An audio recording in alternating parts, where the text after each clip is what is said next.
अध्याय 2111। पिछली रात पान बहु जिस क्षेत्र में था उसे छोड़ने के बाद युनचे ने अपने शरीर को ढकने वाले युआन चेन को नहीं हटाया बल्कि आगे बढ़ना जारी। यहाँ धुंध भरे समुद्र का गहरा भाग है। तुम कहाँ जा रहे हो? लीसू ने अचानक सतर्कता के साथ पूछा।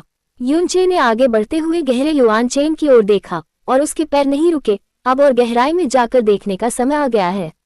लीसू कुछ देर चुप रही और अनिश्चितता से बोली, क्या ऐसा हो सकता है कि आप चाहते हैं? हाँ, ये वही है जो आप सोचते हैं। युनचे ने अपना हाथ उठाया। उसके चेहरे पर एक मुस्कान थी और उसकी अभिव्यक्ति शांत थी, जैसे कि वह एक साधारण तुच्छ मामले का वर्णन कर रहा हो। ये देवताओं के परम क्षेत्र में अथाह जानवरों को नियंत्रित करने की कोशिश करने का समय है। उद्धरण चिन्ह। युनचे पिछले कुछ वर्षों में अथाह जानवरों को नियंत्रित करने की अपनी चरम सीमा तक पहुंच गया है। वह दिव्य विनाश क्षेत्र के प्रारंभिक चरण से दिव्य विनाश क्षेत्र के अंतिम चरण तक निरंतर प्रगति करता रहा है। इसमें कुल मिलाकर केवल 4 वर्ष से भी कम समय लगा। विकास की गति भयावह है, लेकिन ये हमेशा दैवीय विनाश के दायरे तक ही सीमित रहता है। जहां तक रसातल लिन देवता का सवाल है, ये पूरी तरह से किरण की अदम्य इच्छा से उत्पन्न एक दुर्घटना थी। तुम जानबूझकर अपने राज्य का दमन कर रही हो। तुम्हारी वर्तमान स्थिति में किसी भी दिव्य अथाह जानवर का सामना करना बहु खतरनाक है। लीसू ने मना किया। हालांकि युनचे के खिलाफ उसका यह विरोध कभी कारगर नहीं रहा था।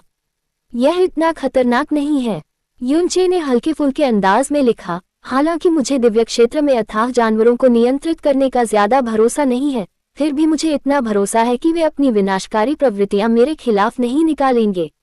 आखिरकार मैं वहाई सम्राट हूँ।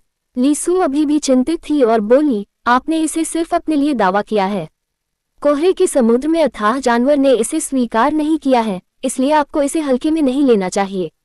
उद्धरण चिन्ह ...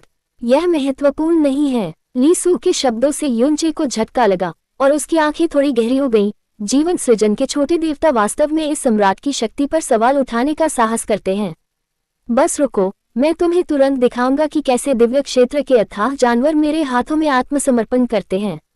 लीसुओ 11:11। 6 घंटे बाद युनचे शर्मिंदा चेहरे के साथ धुंध से बाहर निकला, फिर जमीन पर बैठ गया और हौफने लगा। उसे आखिरकार सांस लेने में काफी वक्त लगा। यदि वह दिव्य क्षेत्र में अथाह जानवरों को नियंत्रित कर सकता है तो यह निस्संदेह युनचे के लिए बहुत बड़ी मदद होगी। हालांकि दिव्यलोक की शक्ति के सामने युनचे का शरीर अंततः बहुत कमजोर था। अगर वह जरा भी नियंत्रण खो देता तो अब उसके लिए यह एक आपदा हो सकती थी। सुप्रकट हुए और दुनिया की सबसे शुद्ध दिव्य प्रकाश शक्ति ने उन्हें ढांक लिया, जिससे युनचे को ऐसा महसूस हुआ जैसे वह किसी पवित्र झरने में नहा रहे हों। उनके शरीर के सारे घाव नंगी आंखों से दिखाई देने वाली गति से भर गए और उनके टूटे हुए बाल भी वापस उग आए। यदि आप पुनः प्रयास करने पर अड़े हैं तो बेहतर होगा कि आप पूर्वज लिनशेन को अपने साथ ले आएं। लीसू ने सलाह दी। ये शब्द धुंध सम्राट के कानों में पड़े और ये उसकी असीमित शक्ति और उसके पिछले अहंकारी शब्दों का मजाक मात्र थे। उसकी आंखें ठंडी थीं और उसने शांति से कहा, मैंने बस एक छोटी सी गलती कर दी। ज्यादा से ज्यादा 1 महीने तक शुद्ध भूमि में कदम रखने से पहले मुझे कम से कम सफलतापूर्वक नियंत्रण तो करना ही होगा। कुछ सांसों के बाद उसकी आवाज शक्तिशाली होती गई, एक दिव्य अथाह जानवर। लीसू ने कुछ देर सोचा और उसे दिलासा देते हुए कहा, हाँ, सब ठीक हो जाएगा। बुद्धिमानी से उसने इस विषय पर आगे बात नहीं बढ़ाई। युनचे सीधा बैठ गया।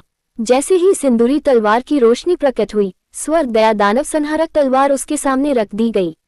जैसे ही उसने अपना दूसरा हाथ नीचे किया, एक और स्वर्ग जीतने वाली दानव संहारक तलवार प्रकट हुई, जो पहले वाली के साथ पूरी तरह से फिट थी।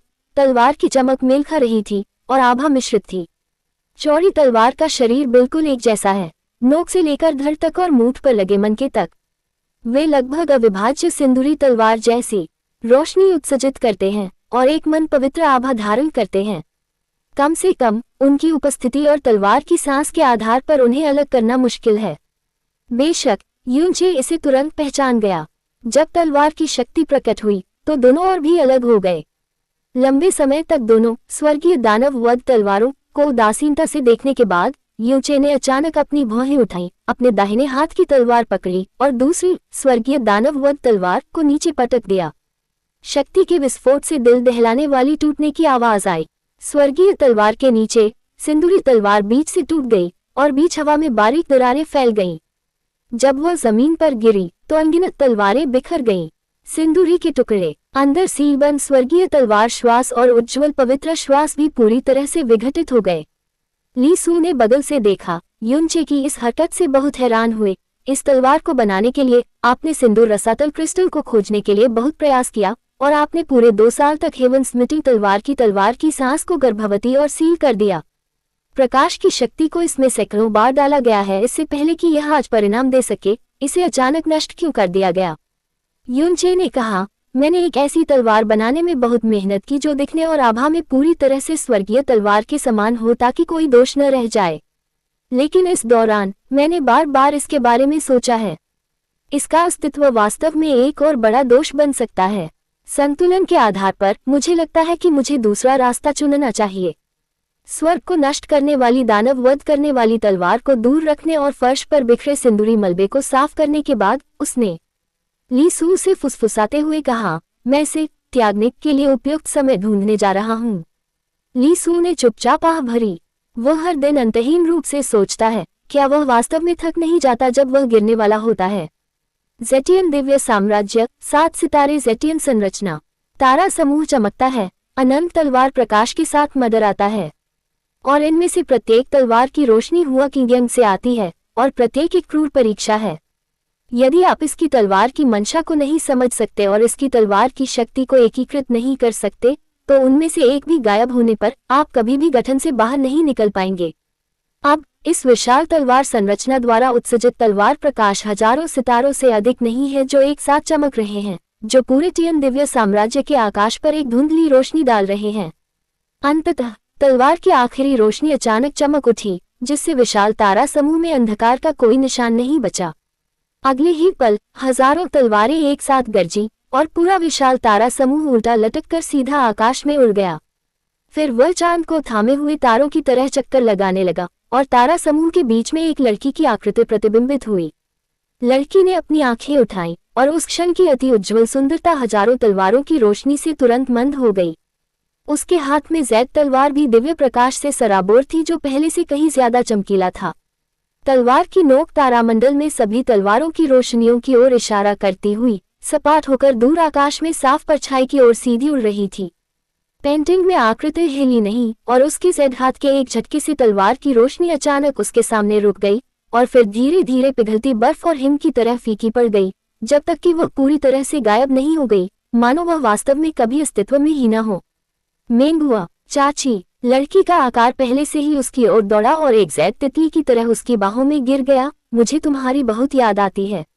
हुआ किंग ने धीरे से लड़की की जैद पीठ को गले लगाया। उसका दिल धड़क रहा था और उसने उसके होठों पर फुसफुसाया, तुमने वास्तव में आकाश को तोड़ने की तीसरी तलवार में महारत हासिल कर ली है।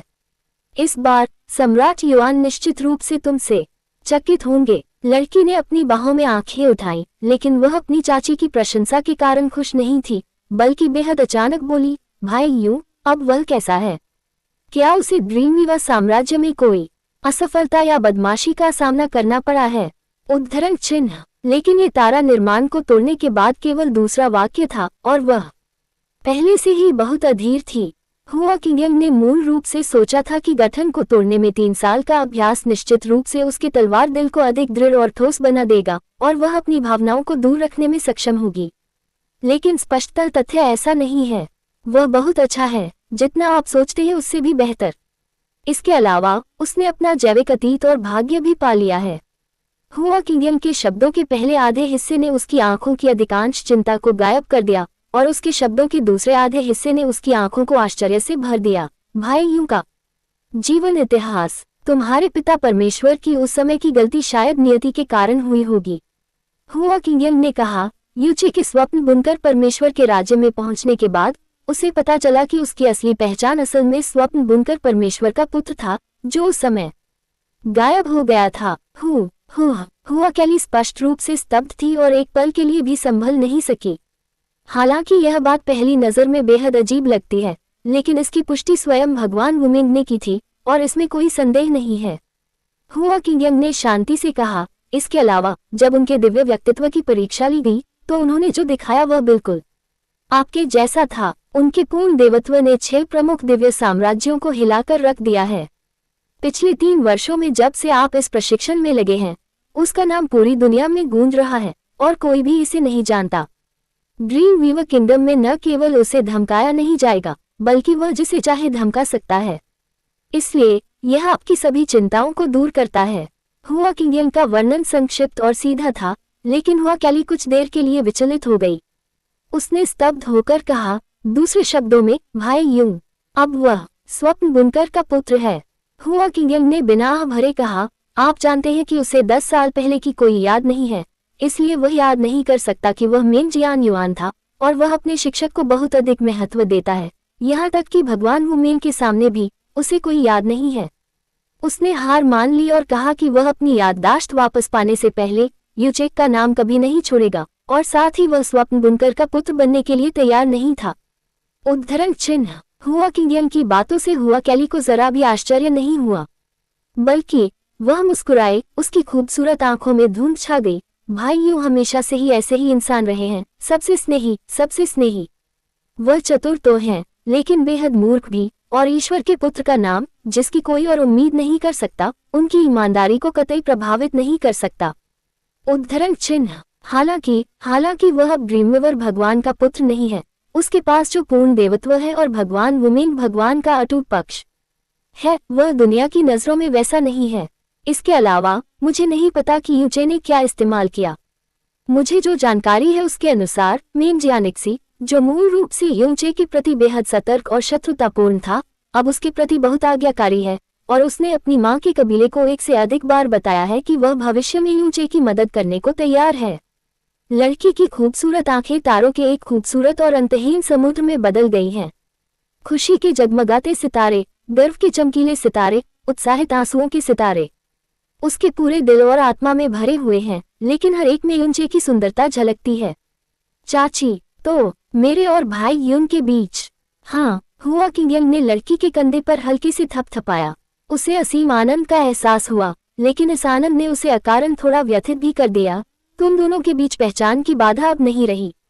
अगर सम्राट युआन नहीं रहे, तो मेरे द्वारा दिया गया विवाह अनुबंध यह है कि तुम दोनों ईश्वर की संतान हो, और तुम दोनों पूर्ण देवत्व हो। तुम्हारे मिलन से कोई संदेह या आलोचना नहीं होगी। सबसे बड़ी बाधा अभी भी मौजूद है, लेकिन ये 3 साल पहले की तुलना में बहुत बेहतर है। आपके पिता की यूनचे की स्वीकृति भी पहले की तुलना में कहीं बेहतर है। पिछले 3 वर्षों में वह यूनचे पर ध्यान दे रहे हैं।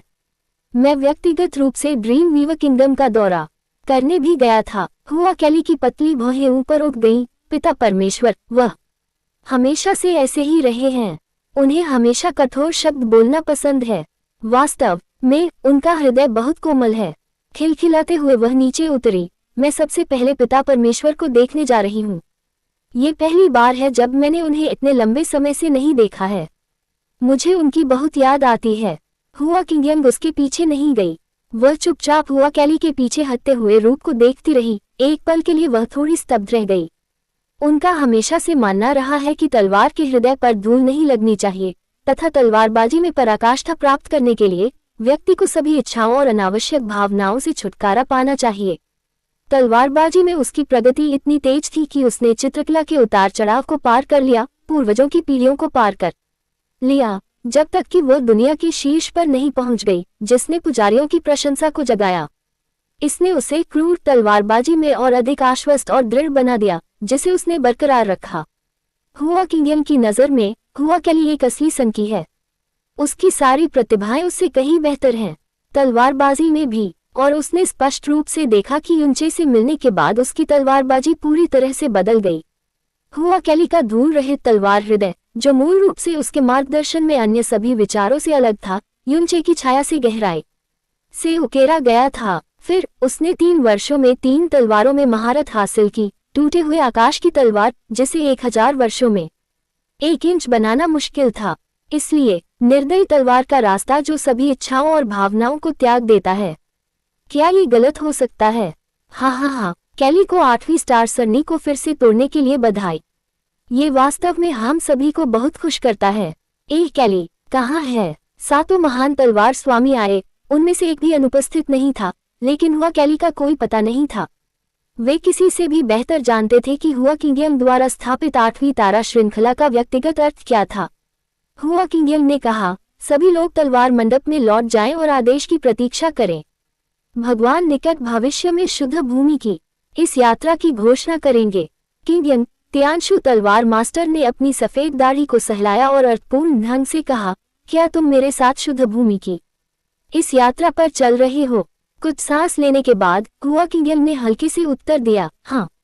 तारा चंद्रमा दिव्य साम्राज्य, भाई बोवान, क्या ये सचमुच आप हैं? शाक्सिन जल्दी से पानबुवान के पास आया, उसे ऊपर से नीचे तक देखा, उसकी आंखें उलझी हुई थी।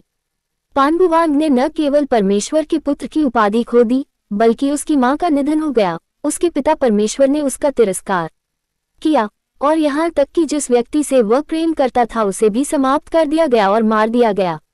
उल्लू तितली भगवान के पुत्र से लेकर उल्लू तितली के परित्यक्त पुत्र तक उनके भाग्य में उतार चढ़ाव ने दुनिया को स्पष्ट रूप से समझाया कि स्वर्ग से नरक में गिरने का क्या मतलब है। इस समय उसके सामने पानबुवान में अब अतीत की शक्ति और जीवंतता नहीं थी और उसकी पूरी आभा अंधकार में और उदास थी। परमेश्वर के पुत्र की महिमा का तो कहना ही क्या, यहाँ तक कि उसके बाहरी वस्त्र भी फटे हुए और खून के धब्बों से भरे हुए थे, मानो वह अभी अभी किसी अंधकारमय और खूनी दलदल से निकल कर आया हो। उनकी पुतलियां अब अतीत के अभिमानी काले तारे नहीं थे, बल्कि एक धूसर, धुंधली, मटमैली रोशनी थी जिसे पहचानना कठिन था। शा जिंग ने अपने दिल में आह भरी। भले ही उसने ईश्वर के पुत्र की उपाधि खो दी हो, उसका दर्जा सम्राट के अन्य पुत्रों की तुलना में बहुत अधिक होना चाहिए था, लेकिन वह वास्तव में इस बिंदु तक गिर गया, ये जानने के बाद कि वह शिनमेंग घाटी में चला गया था और कोहरे सागर में प्रकट हुआ था। शियाओडी दिव्य साम्राज्य ने सार्वजनिक रूप से ये भी घोषित कर दिया कि उसने उसे त्याग दिया है और वह उसे कभी नहीं ढूंढेगा, चाहे वह जीवित हो या मृत। मूल कारण ये था कि वह नवजात ईश्वर पुत्र के आगे झुकने को तैयार नहीं था और अपनी मां की बात को छोड़ने को तैयार नहीं था। ऐसे चरित्र को मूर्ख कहा जा सकता है या फिर अधिक होने के लिए उसकी प्रशंसा की जा सकती है, लेकिन परिणाम की दृष्टि से ये स्पष्ट रूप से पहले वाले की ओर अधिक झुका हुआ है। पान बुवान मुस्कुराया, मैं अब बस एक परित्यक्त व्यक्ति हूँ, स्टार गॉड सन के बराबर होने के योग्य होने से बहुत दूर। स्टार गॉड सन मिलने को तैयार है। बुवान बहुत आभारी है। भाई बुवान, ये ठीक नहीं है, शाक्सी ने सिर हिलाते हुए कहा, मैंने भी जिंदगी के उतार चढ़ाव का दर्द और बेबसी खुद झेली है। यह न तो तुम्हारी इच्छा है, नहीं तुम्हारा दोष। इसके लिए किसी को भी तुम्हें नीचा नहीं देखना चाहिए, खासकर तुम्हें। पान बुवान भावुक हो गया और कृतज्ञता पूर्वक बोला, मैं बहुत भाग्यशाली हूँ कि इस जीवन में स्टार गॉड सन के साथ दोस्ती कर पाया। रसातल के कटाव का अनुभव करने के बाद शाक्सिंग की मनस्थिति स्पष्ट रूप से बदल गई। उसने सीधे कहा, भाई बुवान, इस बार यहाँ आने के लिए तुम्हें कोई जरूरी काम जरूर होगा, बस खुलकर बोलो। ठीक है, तो मैं अब और विनम्र नहीं रहूंगा। पान बुवान ने कहा, मैं जिंगयुई के साथ ईश्वर के राज्य में सम्राट युआन से मिलने के लिए शुद्ध भूमि पर जाने की आशा करता हूँ। शा जिंग आश्चर्यचकित हुआ, फिर भौहें चढ़ाकर सिर हिलाया, माफ करना, मैं इसमें आपकी मदद नहीं कर सकता। भाई बुवान, मेरा मानना है कि आपको पता होना चाहिए कि शुद्ध भूमि की इस यात्रा का महत्व पिछली किसी भी यात्रा से कहीं ज्यादा है और परमेश्वर के प्रत्येक राज्य के दर्शक ज्यादा से ज्यादा 100 लोग ही हो सकते हैं।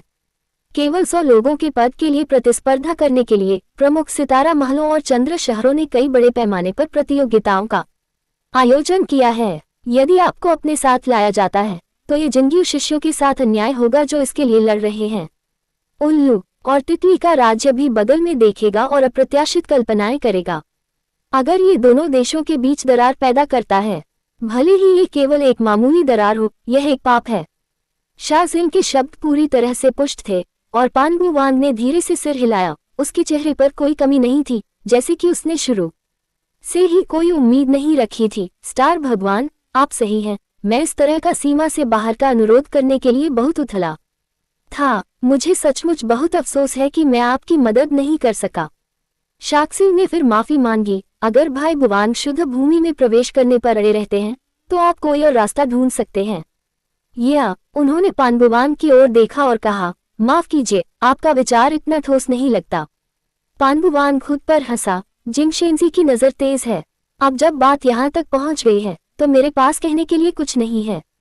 शुद्ध भूमि की यह यात्रा वह नहीं है जो मैं चाहता हूँ, बल्कि धुन सम्राट की इच्छा का पालन करना है।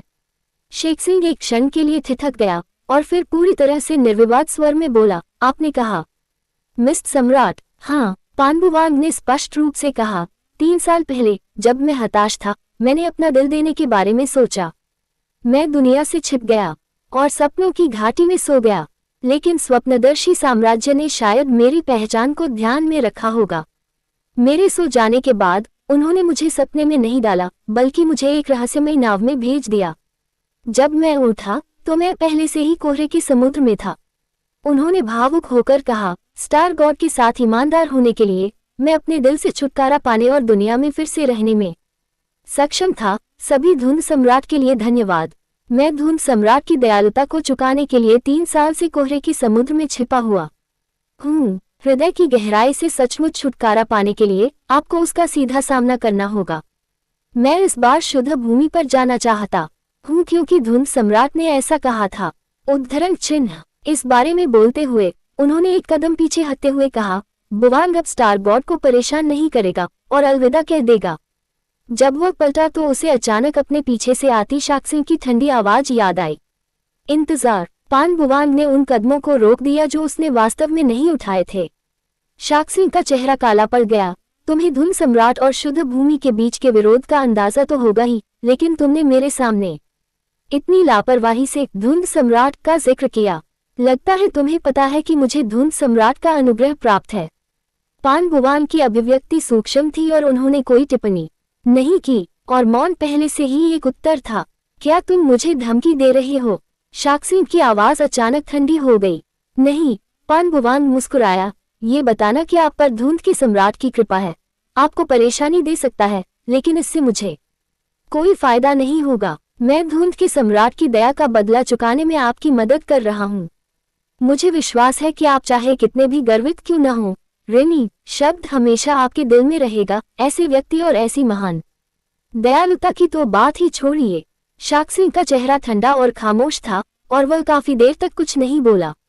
पान बहुआ की अभिव्यक्ति नहीं बदली और उसकी आवाज शांत रही। बेशक इस मामले पर निर्णय पूरी तरह से स्टार भगवान पुत्र पर निर्भर है। हालांकि मैं अब ज़ियाउडी भगवान पुत्र नहीं हूँ। मैं अपने पुराने दोस्तों को नुकसान पहुंचाने के लिए कुछ नहीं कर सकता। स्टार भगवान पुत्र जो चाहे कर सकते हैं। निश्चिंत रहें। शेखसिंह ने सीधे पान बुवांग को देखा और अचानक कहा, तुम बदल गए हो। पान बुवांग ने भी वही नजरें लौटाई। हर कोई बदलेगा। वह सिर्फ इसलिए नहीं बदलता क्योंकि उसे बदलने की जरूरत नहीं है। शेखसिंह के होठों के कोने कांप उठे और फिर वह सचमुच हंसा। मैं अचानक जानना चाहता हूँ, तुम एक ऐसे व्यक्ति जिसे बिना कोई जगह छोड़े छोड़ दिया गया है, तुम शुद्ध भूमि में क्या करना चाहते हो? सम्राट युआन से अपने साथ हुए अन्याय के बारे में रोना चाहते हो? शुद्ध भूमि में जगह ढूंढने की कोशिश करना चाहते हो? अपने पिता के भ्रम को साबित करने के लिए या बस अपने पिता को दुखी करने के लिए? पान बुवांग, तो मैं तुम्हें पवित्र भूमि पर ले जाने का वादा करता हूँ। शेखसिंह ने धीरे से कहा। जिंगयू के दिव्य पुत्रों में से एक होने के नाते उसके पास निश्चित रूप से ऐसी योग्यताएं हैं। तुम्हारा वाक्य बिल्कुल सही है। मुझे सबसे ज्यादा नफरत इस बात से है कि मैं मानव दयालुता का ऋणी हूँ, लेकिन उसे याद दिलाने की कोई जरूरत नहीं है। पान बुवू ने उसके सामने कहा, हमने कभी धुन सम्राट को नहीं देखा। उसके साथ कोई रिश्ता तो दूर की बात है। उसने अपनी आंखें उठाई और शुद्ध भूमि की दिशा में देखा। उसके शरीर में काला खून उन्मत्तता से उबल रहा था, लेकिन अंधेरे का कोई निशान बाहर नहीं निकल रहा था। कोहरे के गहरे सागर में युनचे धीरे से खड़ा हुआ। जब उसने आंखें खोली तो उसकी आंखों में एक भयानक रोशनी चमक उठी। पिछले कुछ दिनों से उसका ध्यान निंग हुआन को तोड़ने के लिए नहीं, बल्कि विपरीत दिशा में जाने के लिए था, उस गहन ऊर्जा को दबाने के लिए जो फिर से टूटने वाली थी, और इस बार उसने इसे बहुत जोर से दबाया। अगर कोई और होता तो वह इसे इस हद तक दबा देता। मुझे डर है कि इससे गहन शिराओं को गंभीर नुकसान पहुंचेगा। अब ली सू ये पूछने में बहुत आलसी है कि वह राज्य को दबाने के लिए इतना दृढ़ क्यों है। ड्रीमवीवर किंगडम में 3 वर्षों के दौरान युनचे दिव्य प्रभु क्षेत्र के तीसरे स्तर से दिव्य प्रभु क्षेत्र के चौथे स्तर तक बढ़ गया। केवल स्तर एक छोटे से सुधार के साथ, पूर्ण देवत्व के साथ, ड्रीमवीवर किंगडम के शीर्ष स्तरीय संसाधनों के साथ, ड्रीम एबिस की उन्नति। हालांकि ये दुनिया की नजर में दिव्य पुत्र की श्रेणी से संबंधित है, देवी जे तियान हुआ कैली के पूर्ण देवत्व से बहुत कम है। हालांकि यह अभी भी उचित सीमा के भीतर है। हालांकि केवल ली सू को ही पता था कि वह युनचे था, एक बाहरी व्यक्ति जिसे सामान्य ज्ञान से नहीं आंका जा सकता था। मैं अंततः उस व्यक्ति से मिलने जा रहा हूँ, युनचे ने खुद से फुसफुसाया।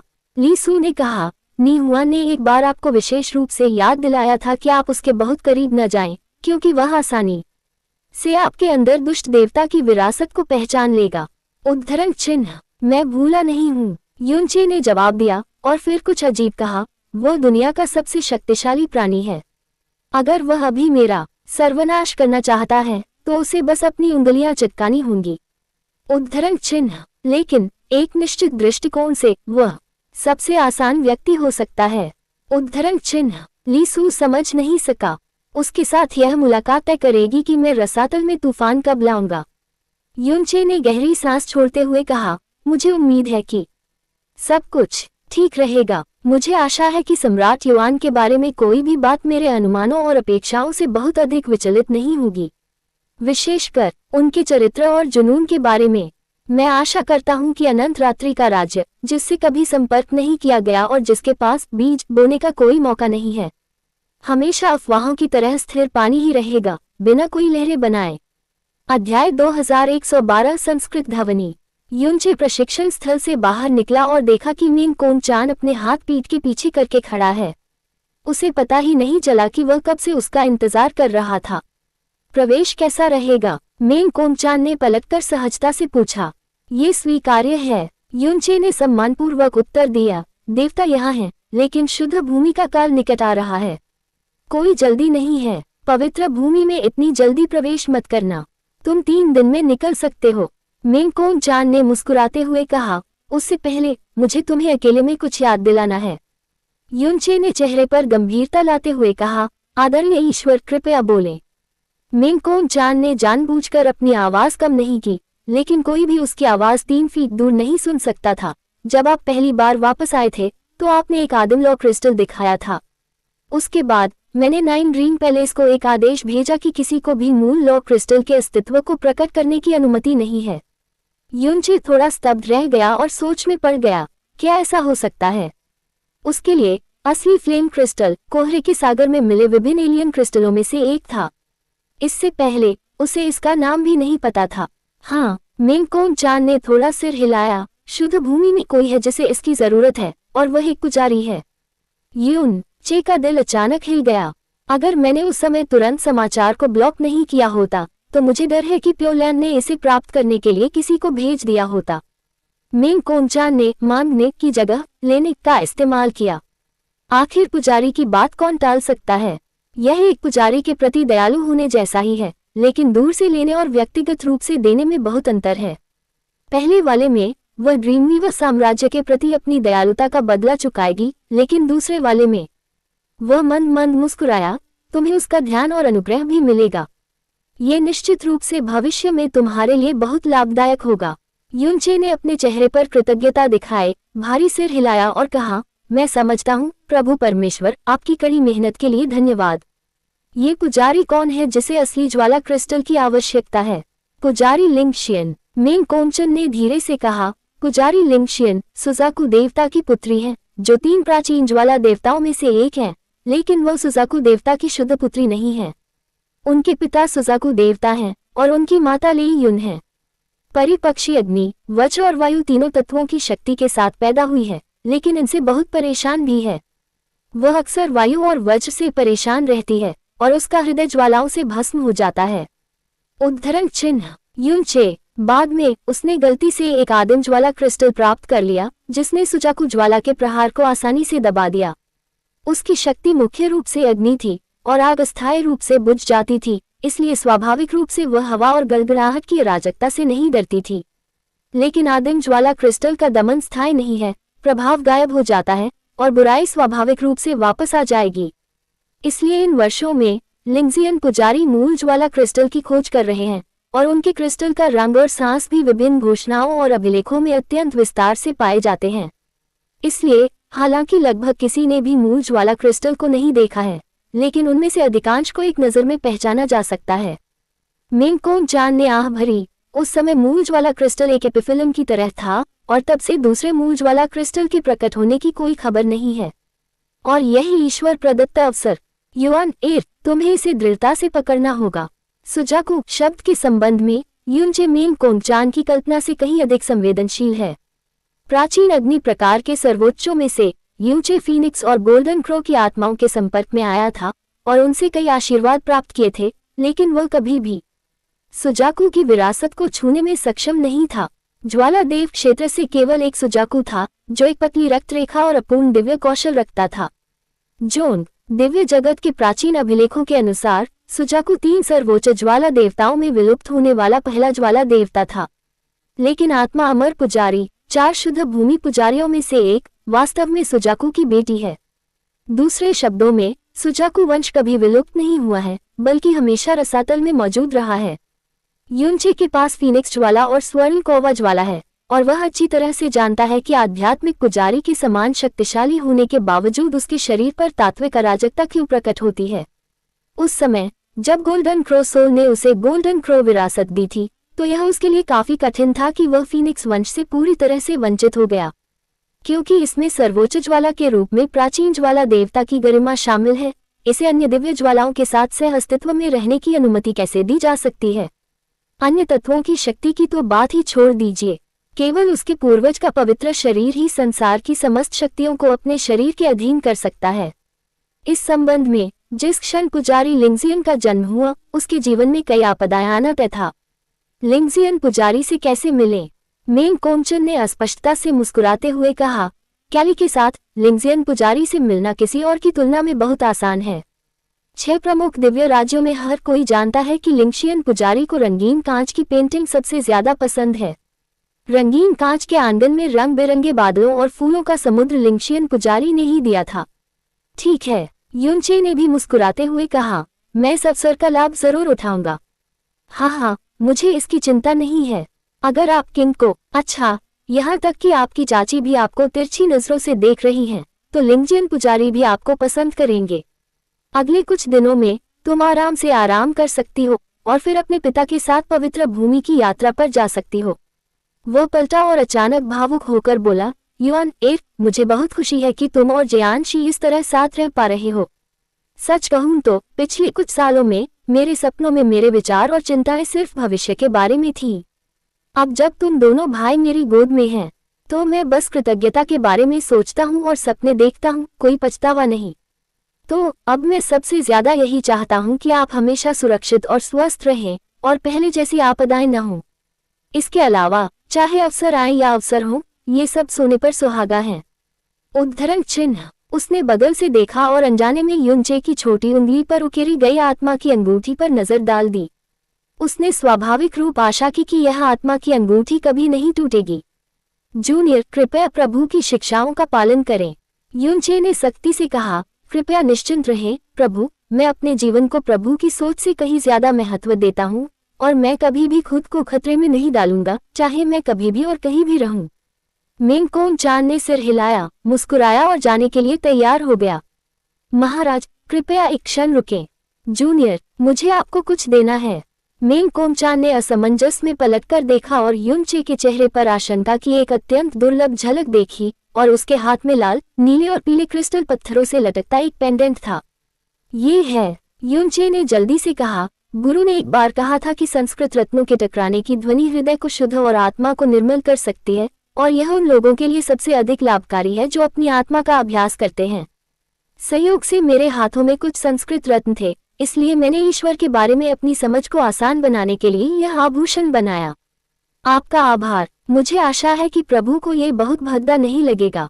मेंगकोंगचान की आंखें थोड़ी हिल गईं। उन्होंने इसे लेने के लिए हाथ बढ़ाया और मुस्कुराते हुए कहा, मैं आपके इस इरादे से बहुत खुश हूँ।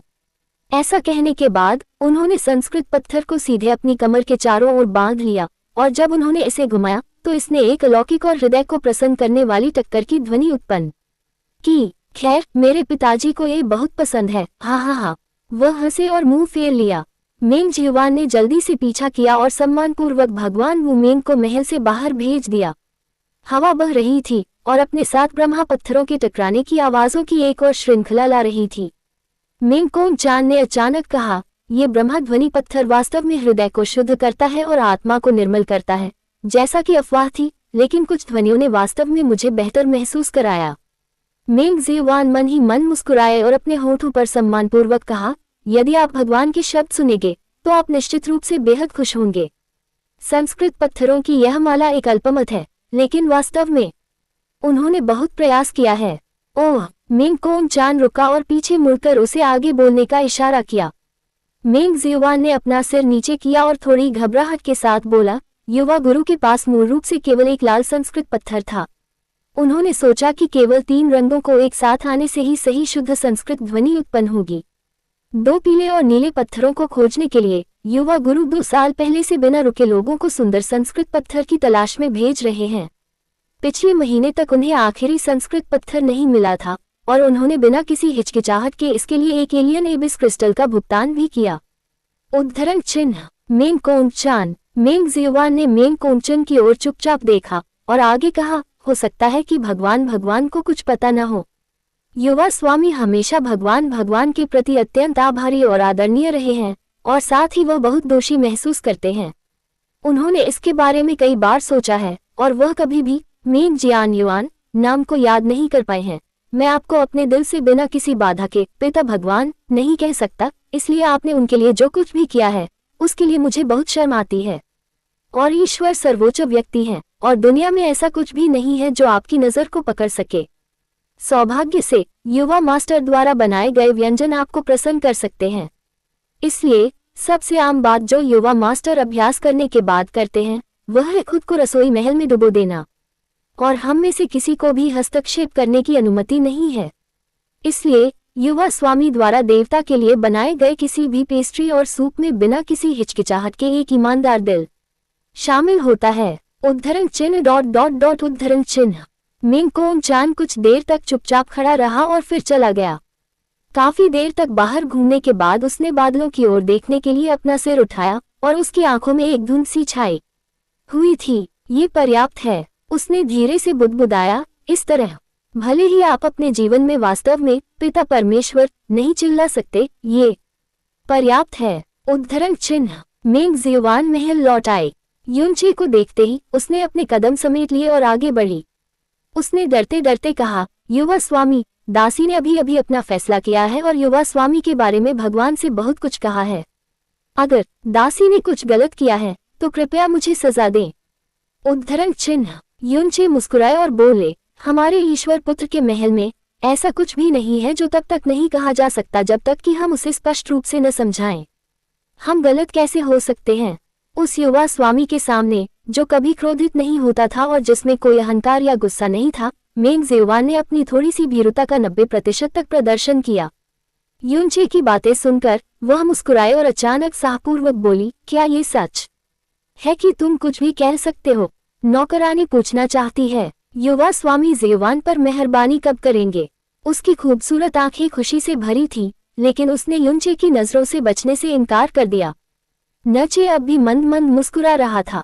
उसने अपना हाथ बढ़ाया और मेंग ज़ेयुआन की आशा भरी निगाहों के नीचे उसके बालों पर पड़ा और प्यार से सहलाया, छोटी बच्ची, अभी तो तुम्हारी जिंदगी शुरू हुई है। अपनी जिंदगी बुरे लोगों से मत बांधो। मेंग ज़ेयुआन अपनी निराशा को छिपा नहीं सकी और अपने होंठ चपटे कर लिए। यदि युवा स्वामी एक बुरे व्यक्ति हैं, तो इस दुनिया में कोई अच्छे लोग नहीं होंगे। तो तुम अभी भी एक छोटी बच्ची हो। युनचे की अभिव्यक्ति नहीं बदली, लेकिन उसकी आंखों की गहराई में एक गहरा समुद्र था जिसे मेंग ज़ेयुआन कभी भी सही मायने में नहीं समझ सकता था। लड़की के बालों के ऊपर से अपनी उंगलियां हटाते हुए युनचे ने मुड़कर आराम से वहां से चला गया। उसकी पीठ की ओर देखते हुए मेंग ज़ेयुआन ने दृढ़ता से बुदबुदाया, मेरी नौकरानी निम्न दर्जे की है। मैं कभी कोई दर्जा नहीं मांगता। वह केवल अपने शेष जीवन में युवा स्वामी की सेवा करना चाहती है। वह जानती थी कि वह उससे प्रेम करने के योग्य नहीं है तथा दीर्घकालिक साथ ही वह जीवन भर यही चाहती रही थी। उसकी फुसफुसाहट का जवाब युनचे ने दिया, जिंदगी बहुत लंबी है, इसलिए हल्की बातें मत करो। पतंग भले ही छोटी हो, लेकिन वह हजारों मील का सफर तय कर सकती है, इसलिए जिंदगी में खुद को आसानी से सीमित मत करो। स्वप्न पतंग बहुत देर तक वहीं खड़ी रही, स्तब्ध। स्वप्न बुनकर दिव्य जहाज आकाश में तैर गया और उसके द्वारा छोड़ी गई सांस ने पूरे स्वप्न बुनकर दिव्य साम्राज्य का ध्यान आकर्षित किया। मेन काम चांद जहाज के अगले हिस्से पर खड़ा था और 9 स्वप्न महलों के स्वामी वहां मौजूद थे। हर एक के पीछे अपने स्वप्न महलों में सबसे प्रतिष्ठित वंशज खड़े थे। ये कहना कोई अतिशयोक्ति नहीं है कि ड्रीम वीवर किंगडम के वर्तमान और अगले युग के सभी मुख्य आंकड़े यहाँ एकत्र हुए हैं। लेकिन युनचे की राय में विशाल दिव्य साम्राज्य में केवल 100 लोग ही शुद्ध भूमि में प्रवेश कर सकते हैं। ये शुद्ध भूमि वास्तव में कंजूस है। विशाल जहाज आकाश में उड़ गया और सीधे परम पवित्र भूमि की ओर उड़ चला। नचे और मेंग जियानशी एक दूसरे के बगल में खड़े थे।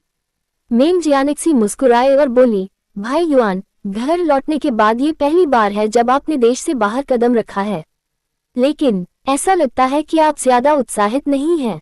उद्धरण चिन्ह। जब मैं भटक रहा था तो दुनिया में मेरा कोई घर नहीं था और मैं पूरी दुनिया में घर था, इसलिए मैंने अनजान जगहों के लिए अपनी उम्मीदें पहले ही कम कर दी थीं, लेकिन शुद्ध भूमि स्पष्ट रूप से उनमें से नहीं है। उद्धरण चिन्ह। युन से चे ने उत्सुकता से पूछा, क्या शिशेंजी कभी सम्राट युआन से मिले हैं? सौभाग्य से मैं उनसे एक बार मिला। जब सम्राट युआन का उल्लेख किया गया तो मेंग जियानक्सी ने हर किसी की तरह तुरंत सम्मान दिखाया। मेरी कल्पना में सम्राट युआन राजसी और दयालु है, एक ऐसी आभा के साथ जो सभी आत्माओं को कांपने पर मजबूर कर देती है, और एक अद्वितीय शाही शक्ति है जो एक ही शब्द से दुनिया को कांपने पर मजबूर कर देती है।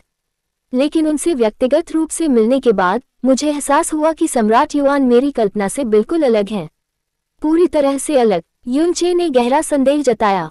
मेंग जियानक्सी को कुछ संदेह था, लेकिन इसके बारे में सोचने के बाद उन्होंने कहा, यह अपमानजनक हो सकता है, लेकिन सम्राट युआन जिसे मैंने देखा, मैं उसकी सांस नहीं उसकी महिमा महसूस कर सका, और मैं उसके भावनात्मक परिवर्तनों को भी महसूस नहीं कर सका, तब भी जब वह मुस्कुरा रहा था। युनचे, सम्राट युआन ने मुझे एक ऐसे व्यक्ति का एहसास दिलाया जो साधारण दुनिया से अलग था। मेंग जियानक्सी ने सम्राट युआन के बारे में अपनी सबसे सीधी समझ के बारे में खुलकर बात की। शायद ये वास्तव में है कि सम्राट युआन का स्तर बहुत ऊंचा है, इतना ऊंचा कि वह धारणा के संदर्भ में अबोधगम्यता की स्थिति है। उद्धरण चिन्ह। इसके विपरीत महायाजक की शक्ति अत्यंत भारी और भयानक है, परमपिता परमेश्वर की शक्ति से कहीं बेहतर। भाई युआन, इसका सामना करते समय तैयार रहना सबसे अच्छा है। दोनों एक दूसरे के बगल में खड़े थे, बिना किसी रुकावट के बात कर रहे थे, शांत दिख रहे थे और समय समय पर एक दूसरे को देखकर मुस्कुरा रहे थे, जिससे ड्रीम पैलेस के मालिकों को बहुत जटिल महसूस हो रहा था। आह, मेंग ज़ांगजी ने आह भरी। अगर मेंग जियानक्सी ने लड़ने का फैसला नहीं किया होता तो उसके पास जाने के लिए कोई जगह नहीं होती, भले ही उसके पास इच्छा शक्ति और ताकत होती। इसकी बात करें तो भाई युआन के यहाँ होने से पिता परमेश्वर को इस बार शुद्ध भूमि में खुद पर बहुत गर्व होगा। मेंग जियानक्सी के सभी शब्द सच्चे थे और उसे इस बात की परवाह नहीं थी कि मेंग कोंगचन ने उन्हें सुना या नहीं। मेंग कोंगचन जहाज के अगले भाग पर खड़ा होकर दूर तक देखता रहा, दिव्य भाव से, और कोई प्रतिक्रिया नहीं की। युनचे ने विनम्रतापूर्वक कहा, मैं केवल दिव्य क्षेत्र का स्वामी हूँ और मैं शुद्ध भूमि में किसी के भी दर्शन के योग्य नहीं हूँ। मैं यहाँ केवल एक अनुयायी के रूप में जा रहा हूँ जो केवल अपने क्षितिज को व्यापक बनाना चाहता है। मेरे स्वप्नदर्शी साम्राज्य का वास्तविक स्वरूप आप पर निर्भर करता है, देवपुत्र शी। उद्धरण चिन्ह। जियानक्सी ने अपना सिर हिलाया और कड़वाहट से मुस्कुराया, आप अपने पास मौजूद पूर्ण देवत्व को कमानते हैं। मेरे लिए यह मुश्किल है। हम मेंग कोंगचान ने अचानक बगल से पूर्व की ओर देखा, फिर उसने अपना हाव भाव बदला और ड्रीमी व दिव्य जहाज की आभा और उड़ान पथ भी बदल गया, जो पूर्व की ओर झुक गया। शीघ्र ही एक और विशाल काला जहाज जो अपनी भव्य आभा बिखेरता हुआ दिखाई दिया। ज़ेटियन स्टारशिप। मेंग जियानक्सी ने कहा, यह ज़ेटियन दिव्य साम्राज्य है। दोनों रहस्यमय जहाज तेजी से पास आए और एक दूसरे में मिल गए। हे, वुमेन दिव्य भगवान, क्या संयोग है। हा, हमारा एक दूसरे से मिलना तय था, तो फिर संयोग शब्द से क्यों परेशान होना। दोनों महान देवता पास आए। हुआ फूचेन मुस्कुराया और मेंग कोंगचान ने अर्थपूर्ण ढंग से मुस्कुराया। युनचे की नजर हुआ फूचेन से गुजरकर उसके बगल में बैठी लड़की पर पड़ी और फिर कुछ पलों के लिए उसकी आंखें चौंधिया गई। 3 साल तक एक दूसरे से न मिलने के बाद ऐसा लगा कि उनमें पूर्ण परिवर्तन आ गया है। अध्याय 2113 नामहीन मीनार। आकाश में उड़ते हुए 2 रहस्यमय जहाजों की आवाज ने बादलों के समुद्र को हिला दिया और 2 महान देवता, उनकी आभा और उनकी दिव्य आवाजें और भी अधिक ऊंची हो गईं, लेकिन सभी को केवल यह महसूस हुआ कि जिस दुनिया में वे थे वह साधारण रूप से शांत थी, क्योंकि उनकी आंखें और दिल एक अदृश्य शक्ति द्वारा फाड़े गए प्रतीत हो रहे थे जो पूरी तरह से अदम्य थी, और वे पेंटिंग के चारों ओर तैरती देवी ज़ेटियन के शरीर पर ध्यान केंद्रित करने में स्तब्ध थे। वह आसमान में चांद और बादलों में बर्फ हुआ करती थी, खूबसूरत और दूर दराज, ये लोगों को पुरानी यादों का एहसास भी कराती है। अब वह पहले से ही चांद का सपना देख रही है और आकाश में बर्फबारी हो रही है। उसने अपने बचपन का आखिरी हिस्सा भी खो दिया है और अपना सारा आकर्षण जो कभी उसके बचपन में छिपा था, उसे उजागर कर दिया है। उसकी त्वचा का एक एक कतरा, उसके चेहरे की हर रेखा इतनी बेदाग, इतनी परिपूर्ण है कि कल्पना के दायरे में भी नहीं होनी चाहिए।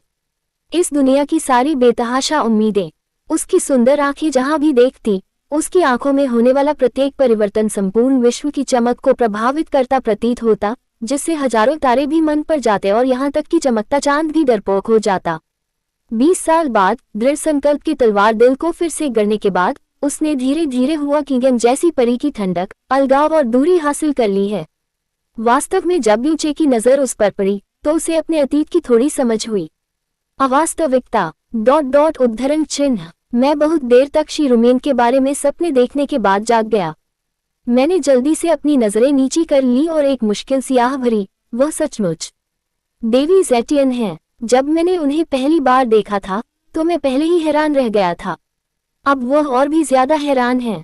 हाँ, और भी ज्यादा। उद्धरण चिन्ह। वह बहुत बुद्धिमान है, फिर भी लंबे समय तक वह अपने शब्दों से मेल खाता एक शब्द भी नहीं बोल सका।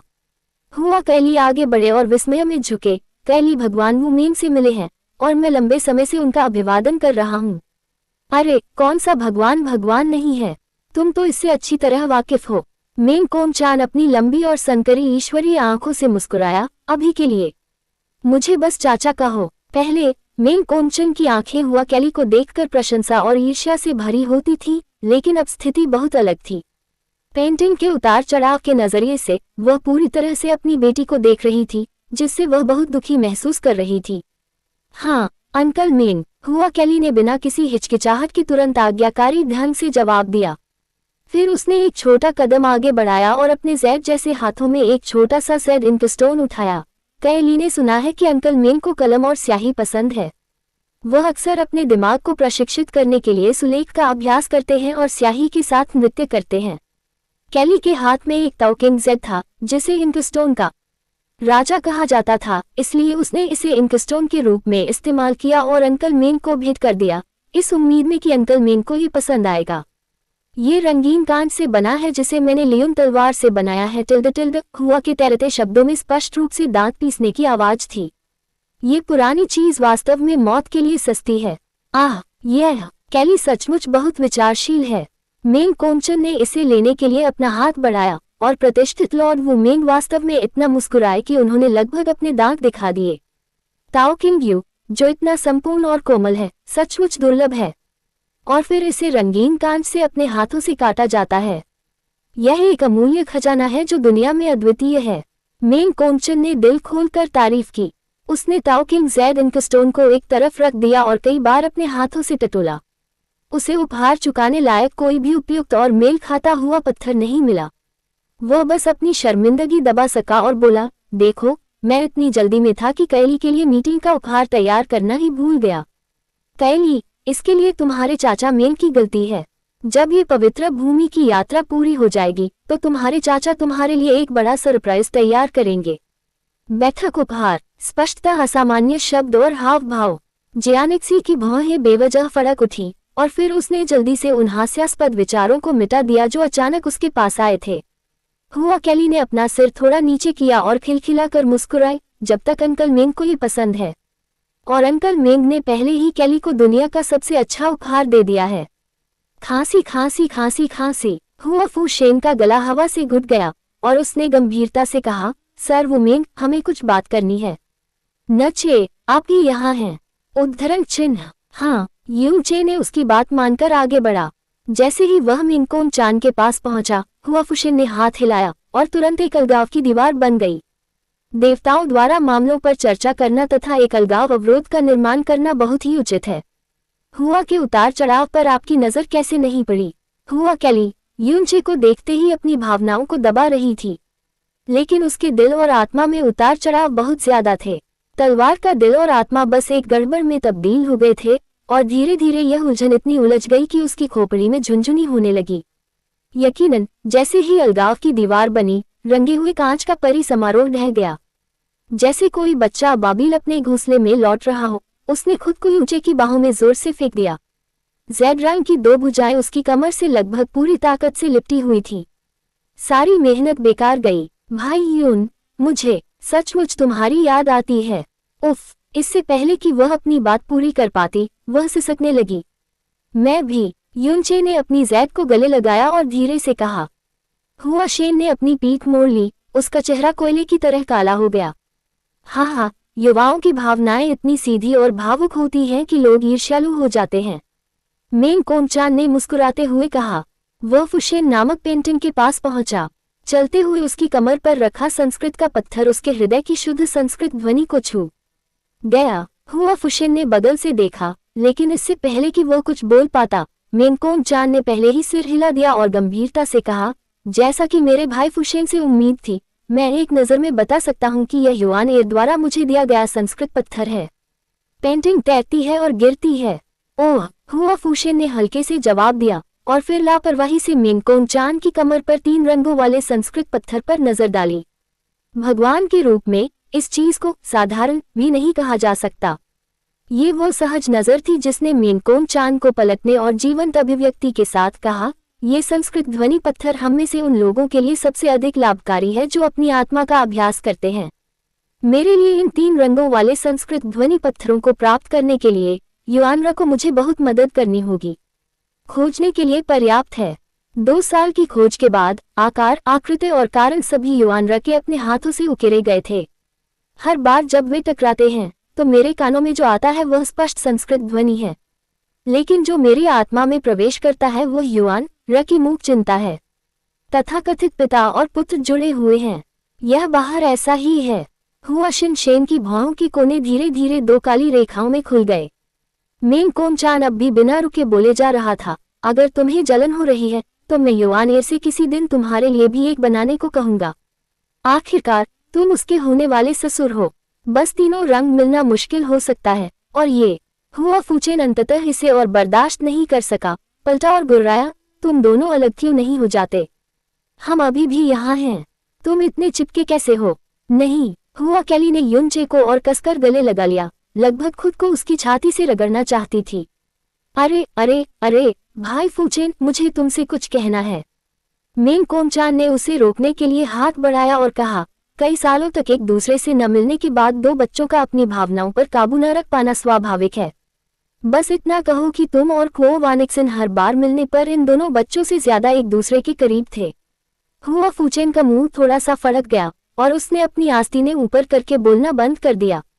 पुराना महल अपने पत्ते कब दिखाएगा?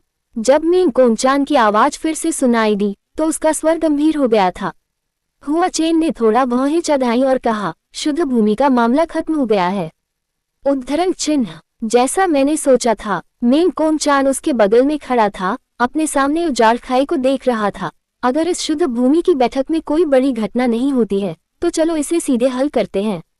मुद्दे पर वापस आते हैं। क्या उसने वास्तव में पिछले 2 वर्षों में पुराने मंदिर के लिए हमारे विभिन्न प्रलोभनों और संकेतों के बारे में कुछ भी महसूस नहीं किया है? हुआ फुचेन ने कहा, अगर कोई और होता तो शायद वह गहराई से सोचता और मानसिक रूप से तैयार होता, लेकिन आखिरकार वह पुराना मंदिर है। उसका चरित्र लोहे की तरह सीधा और आग की तरह प्रचंड है। वह हमेशा से सीधा रहा है और उसे उतार चढ़ाव पसंद नहीं। इसके अलावा वह शायद कभी अपने अवचेतन मन पर विश्वास नहीं करना चाहेगा, नहीं वह ये स्वीकार करेगा कि हम दोनों वास्तव में। वह काफी देर तक रुका रहा और अंततः 2 शब्द कहे, उसकी दोस्ती को धोखा दो। विश्वासघात। मेंग कोमचान की अभिव्यक्ति थोड़ी भारी हो गई। वह कहना चाहता था कि स्त्री पुरुष के बीच प्रेम को नियंत्रित करना कठिन होता है और इसे कुछ शब्दों तक सीमित नहीं रखना चाहिए। इसके अलावा हुआ कैली को कभी भी ध्यान जीवजी के लिए स्त्री पुरुष प्रेम नहीं हुआ। लेकिन अगर वह अपनी पहचान बदलकर खुद को डियान लोहो और मेंग जियानयुआन को डियान जियूजी मान ले, तो क्या वह सचमुच बिना किसी द्वेष के इसे शांति से स्वीकार कर पाएगा? नहीं। और हुआ फूचेन ने हुआ कैली और डियान जियूजी के बीच जुड़ाव को बढ़ावा देने की पहल की। वह जो दबाव झेल रहा है वह निस्संदेह मेंग कोंगचुन की तुलना में कहीं अधिक है। तो मैं अकेले सेनेल हो जाऊंगा, हुआ फूचेन ने शांति से कहा। जाहिर है कुछ सोच रहा था, बस सच कहो। मेंग कोंगचान ने कहा, मैं आपके साथ चलूंगा। नहीं, हुआ फूचेन ने मना कर दिया, अगर हम साथ जाते हैं तो बुरा मालिक और भी ज्यादा परेशान हो जाएगा। चिंता मत करो, मैंने पहले ही योजना बना ली है। सबसे अच्छा नतीजा ये होगा कि बुरा मालिक और मैं साथ में शुद्ध भूमि जाएंगे और सम्राट युआन सगाई रद्द करने के लिए कहेंगे। सबसे बुरा नतीजा, मैं भी तैयार हूँ। मेरा काम खत्म होने के बाद तुम्हारी बारी होगी। से मेंग कोंगचान ने इसके बारे में सोचा, थोड़ा सिर हिलाया और फिर गहरी सांस ली। कोई बात नहीं, हमें बुरे मालिक के लिए खेद है। दोनों जानते थे कि सब कुछ सामने आने के बाद उन तीनों के बीच का रिश्ता कभी पहले जैसा नहीं रहेगा। कैली, तुम्हारे लिए मेरे पास कितने आत्मा सितारे बचे हैं? या वे बहुत पहले ही इस्तेमाल हो चुके हैं? वास्तव में मैं किसी भी सोल स्टार का उपयोग नहीं करना चाहता था। उद्धरण चिन्ह हम, इसका मतलब तुम्हें मेरी उतनी याद नहीं आती? सच में नहीं। हालांकि मैं पिछले 3 सालों से तलवारबाजी कर रहा हूँ, लेकिन हर तलवार की परछाई में तुम्हारी परछाई झलकती थी। जब मैंने अपनी आंखें बंद की तो मेरा दिल तुम्हारी अलग अलग छवियों से भर गया। इसलिए भले ही कोई आत्मा तारा न हो, मैं हमेशा तुम्हारी संगति महसूस कर सकता हूँ। उद्धरण चिन्ह और इनमें से प्रत्येक आत्मा तारे में आपकी आत्मा निवास करती है। यदि थोड़ी सी भी हो तो मैं उन्हें बिखरने नहीं दे सकता। उद्धरण चिन्ह दोनों महान देवताओं की खोपड़ी एक ही समय में सुन्न हो गई। पैर की उंगलियां अनजाने में ही जमीन में गड़ना चाहती थीं। तुम्हारे हाथ पर जो बेल्ट बंधी है, क्या वह वही है जो मैंने तुम्हें पहले छोड़ी थी? हाँ, ये पहला उपहार है जो आपने मुझे दिया है। मुझे इसे अच्छी तरह से रखना होगा, लेकिन ऐसी कच्ची बेल्ट वास्तव में आपके लायक नहीं है। तुम्हारी हिम्मत कैसे हुई ऐसा कहने की? मिलना तो पहले से ही सौभाग्य है, फिर हम जिंदगी भर एक दूसरे को क्यों याद करें? का क्या मतलब है? मैं तो बस इसे हर वक्त अपने साथ रखना चाहती हूँ, ताकि तुम्हें याद दिला सकूं कि तुमने उस वक्त क्या क्या बुरे काम किए थे। मैंने सैकड़ों बार वादा किया है। ठीक है, तो मैं अपनी कैली से फिर वादा करता हूँ। दोनों महान देवताओं ने एक ही समय में सांस ली और फिर लंबे समय तक सांस छोड़ी। एक ही क्रिया को पूर्ण समन्वय के साथ करने के बाद उन्होंने एक दूसरे को देखा और एक दूसरे को समझ गए। भगवान वुमेन, चलो इसे आज ऐसे ही रहने देते हैं, हुआ फूचेन ने ऊंची आवाज में कहा, और उसकी आवाज अवरोध को भेद गई और अवरोध के बाहर खड़े लोग भी उसे स्पष्ट रूप से सुन सके। मेंग कोंगचुन ने भी ऊंची आवाज में कहा, हुआ शिन दिव्य गुरु से बात करने के बाद मुझे अचानक ज्ञान की अनुभूति हुई। इस शुद्ध भूमि बैठक में हम झेतियान वंश की शानदार तलवार मुद्रा की प्रतीक्षा करेंगे। युनचे और हुआ कैली एक ही समय में 2 महान दिव्य गुरुओं की शक्ति से अलग हो गए। अवरोध टूट गया और दोनों महान दिव्य गुरु अपने अपने बेटों को लेकर, दोनों युवाओं की अनिच्छा को नजरअंदाज करते हुए अपने अपने जहाजों पर लौट गए। पिता परमेश्वर सचमुच कुछ खास है। अपनी चाची के पास लौटने के बाद हुआ कैली अभी भी आक्रोश से भरी हुई थी और उसकी खूबसूरत आंखें बार बार स्वप्न बुनने वाले दिव्य जहाज की ओर मुड़ जाती थीं जो पहले ही बहुत दूर जा चुका था। हुआ किंगयंग ने फुसफुसाते हुए कहा, जीवन लंबा है, अस्थायी खुशी में लिप्त होने की कोई आवश्यकता नहीं है। आपके और युनचे के बीच प्रतिरोध धीरे धीरे कमजोर हो रहा है। जो अधिक महत्वपूर्ण है वह ये है कि आप केवल उसकी परवाह करते हैं और वह केवल आपकी परवाह करता है। ये दुनिया के बहुत से ऐसे लोगों से बेहतर है जो असंवेदनशील, झूठे, विश्वासघाती, उदासीन और मोहग्रस्त हैं लेकिन अप्राप्य हैं।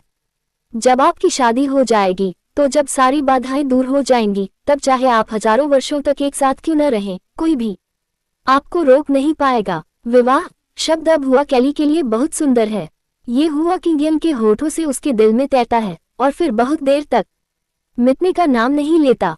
वह हुआ किंगयन के बगल में बैठी थी, दोनों हाथों से उसके गाल पकड़े हुए। पता नहीं वह क्या सोच रही थी, उसके गाल धीरे धीरे गुलाबी हो गए और वह हल्के से मुस्कुराई। लड़की के मन में चल रहे विचार हुआ किंगयन को छू गए। लड़की की धीरे धीरे मोहित होती खूबसूरत आंखों को देखकर उसके होंठों के कोने अनजाने में एक पल के लिए हल्के से हिल गए। वान एक्सन, उनकी शुरुआत ने मुझे बहुत चिंतित कर दिया था, लेकिन सौभाग्य से आपकी बेटी अंततः उस आपदा और दुर्भाग्य से दूर है जिसे आपने झेला है। भगवान शायद आपकी बेटी को आपके सभी आशीर्वाद देना चाहते हैं। वह और यूनचे शांति और सद्भाव में रहेंगे और पिछले 10,000 बार आपके और आपके भाई के पछतावे की भरपाई करेंगे। स्वप्न बुनने वाले दिव्य जहाज की गति धीमी होने लगी और युवानचेन की एकाग्रता अचानक आश्चर्यजनक गति से कम हो गई। युवानचेन ही नहीं बल्कि तत्व भी शीघ्र ही अत्यंत शुद्ध हो गए। धीरे धीरे यूनचे ने रसातल में गिरने के बाद पहली बार इस दुनिया की हवा की ताजगी को महसूस किया। यूनचे ने अपनी आंखें खोली, खड़े हुए और दूर तक देखा। ऐसा लगता है कि शुद्ध भूमि निकट है। युवानचेन के अस्तित्व ने रसातल की दुनिया को बहुत कम दिखाई दे रहा था। यूनचे जहां तक देख सकता था उसे जमीन से एक विशाल काला निशान ऊपर उठता हुआ दिखाई दे रहा था, जो आकाश को चीरता हुआ दिखाई दे रहा था। और वह आकाश धूसर रंग का नहीं था, वह इतना शुद्ध था कि लगभग विलासी, लगभग भ्रामक था।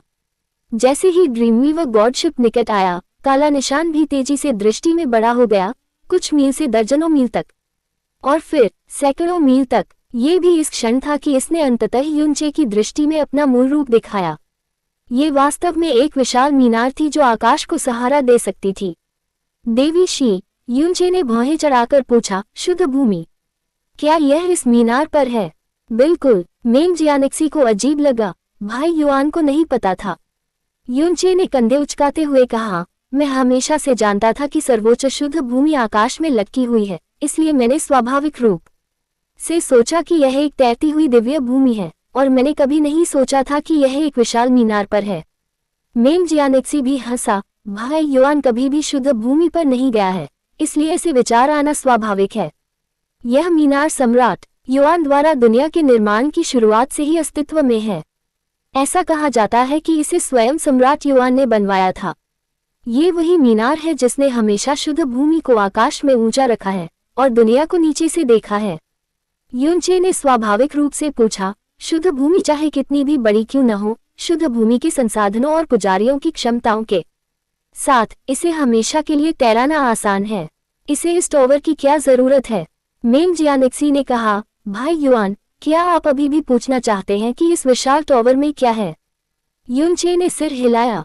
हाँ। मेंग जियानेक्सी हंसी, दरअसल मैंने पिता परमेश्वर से इन सवालों के बारे में पूछा है और पिता परमेश्वर का जवाब हमेशा यही रहा है, मुझे नहीं पता और मुझे जानने की जरूरत भी नहीं है। आखिरकार वह तो शुद्ध भूमि है। मैं समझ गया। यूनचे मुस्कुराया और सिर हिलाया और फिर पूछना बंद कर दिया। तैरता हुआ शहर, ईश्वरीय लोक की तो बात ही छोड़िए, यहाँ तक कि वह निचला लोक भी जहाँ वह पैदा हुआ था ऐसा कर सकता है। उसने सचमुच कभी नहीं सोचा था कि आकाश में मौजूद शुद्ध भूमि आकाश में तैर नहीं रही थी, बल्कि एक ऊंची मीनार पर टिकी हुई थी। इसमें कोई संदेह नहीं है। यह अत्यंत असंगत है। इस मीनार को नामहीन मीनार कहा जाता है। मेंग जियानेक्सी ने दूर से देखा और कहा, इसका शाब्दिक अर्थ है। इस मीनार का कोई नाम नहीं है, क्योंकि रसातल सम्राट ने कभी इसका नाम नहीं रखा, और चूंकि यह मीनार रसातल सम्राट द्वारा स्वयं बनवाई गई थी, इसलिए स्वाभाविक रूप से रसातल सम्राट के नीचे कोई भी इसका नाम रखने के योग्य नहीं है, इसलिए इसे हमेशा नामहीन मीनार कहा जाता रहा है। उद्धरण चिन्ह, पवित्र भूमि और करीब आती जा रही है, आकाश और सांसें और भी शुद्ध होती जा रही हैं। धीरे धीरे सामने एक ऐसी सफेदी छाने लगी जो इस दुनिया से बेमेल लगती थी, और उस सफेद रोशनी में हल्का सा सुनहरा रंग भी झलकने लगा। अंततः ड्रीमवीवर रुक गया। सामने जरीदार कपड़े पहने 3 आदमी एक साथ आए। स्वप्नहीन के देवता में आपका स्वागत है। स्वप्नवीवर साम्राज्य से आए सभी विशिष्ट अतिथियों का स्वागत है। हम लंबे समय से प्रतीक्षा कर रहे हैं, कृपया अतिथि के रूप में पवित्र भूमि में प्रवेश करें। उद्धरण चिन्ह, तीनों ने झुककर सलाम किया, शुद्ध भूमि के पास पहुंचे, और परमेश्वर के राज्य के परमेश्वर का सामना करते हुए भी वे न तो विनम्र थे और न ही अभिमानी। धन्यवाद। मेंग जांगजी ने हल्के से सिर हिलाया, आगे बढ़े और कहा, महामहिम कृपया। ड्रीमवीवर से बाहर निकलते ही आपके सामने एक विशाल प्रकाशमय संसार है। प्रकाश जगत के पीछे इस संसार का सबसे महान और श्रेष्ठ संसार है, लोगों द्वारा उल्लेखित सर्वोच्च शुद्ध भूमि। अध्याय 2114, दुष्ट ईश्वर की अंतिम स्मृति। क्या वे शुद्ध भूमि के दिव्य रक्षक हैं? युन चे ने फुसफुसाया, इन तीनों के पास कवच नहीं बल्कि जरीदार कपड़े थे। जाहिर है कि वे रसातल के शूरवीर नहीं थे। हाँ, मेंग जियानेक्सी चुवानेन ने जवाब दिया, उन्हें निर्णय लेने का कोई अधिकार नहीं है। वे लगभग पूरी जिंदगी शुद्ध भूमि से बाहर नहीं जाते। वे शुद्ध भूमि में सब कुछ संभालते हैं। दुनिया की नज़र में उनकी हैसियत रसातल के शूरवीरों जितनी अच्छी नहीं है। फिर भी इस वजह से उनके साथ कुछ मत करो। अवमानना। जो रहस्यमय साधक शुद्ध भूमि परीक्षण में असफल होते हैं और रसातल शूरवीर बनने के योग्य नहीं होते, उन्हें शुद्ध भूमि से निष्कासित कर दिया जाएगा। लेकिन अगर आप चरित्र परीक्षण में उत्तीर्ण हो जाते हैं तो आपके पास जाने के अलावा एक और विकल्प होगा, वह है शुद्ध भूमि में रहना और शुद्ध भूमि का दिव्य संरक्षक बनना। यदि आप केवल शुद्ध भूमि के संरक्षक बन जाते हैं तो संभवतः आप अपने जीवनकाल में कभी भी शुद्ध भूमि से बाहर कदम नहीं रख पाएंगे, जो आपके पिछले जीवन को त्यागने और अपने भविष्य के जीवन को बांधने के बराबर है। शुद्ध भूमि के ज्यादातर दिव्य रक्षक यहीं से आते हैं। अब जब वे दिव्य रक्षक बन गए हैं तो वे शुद्ध भूमि के बाहर लगभग कभी दिखाई नहीं देते और स्वाभाविक रूप से दुनिया उनके बारे में बहुत कम जानती है। इसकी स्वतंत्रता, शक्ति और प्रतिष्ठा सब रसातल शूरवीरों से कमतर है। हालांकि युन चे को हुआ कैली से बहुत पहले ही पता चल गया था कि शुद्ध भूमि में भी कुछ विशेष दिव्य संरक्षक हैं। 4 शुद्ध भूमि पुजारियों द्वारा प्रशिक्षित एक दिव्य संरक्षक। रसातल के सच्चे ईश्वर के अधीन 11 लोग हैं जो दिव्य क्षेत्र के शिखर पर हैं और मानव जाति के शिखर पर हैं। उनमें से 6 महान दिव्य राज्यों में हैं और शुद्ध भूमि उनमें से केवल 5 पर ही कब्जा करती है। शुद्ध भूमि के 5 महान देवताओं में से जो अपने क्षेत्र के शिखर पर हैं, उनमें से एक रसातल का शूरवीर है और अन्य 4 शुद्ध भूमि के दिव्य रक्षक हैं। महान पुजारी के आदेश के तहत डोंगहुआन, वांडाओ पुजारी के आदेश के तहत लॉन्गविन, लिंगजियन पुजारी के आदेश के तहत सुशान, पुजारी ल्यूक्सियाओ के आदेश के तहत युवानेन। युन चे ने आह भरते हुए उत्तर दिया, पवित्र भूमि पर कोई भी सबसे विनम्र व्यक्ति को भी नीची नजर से देखने का साहस नहीं करता।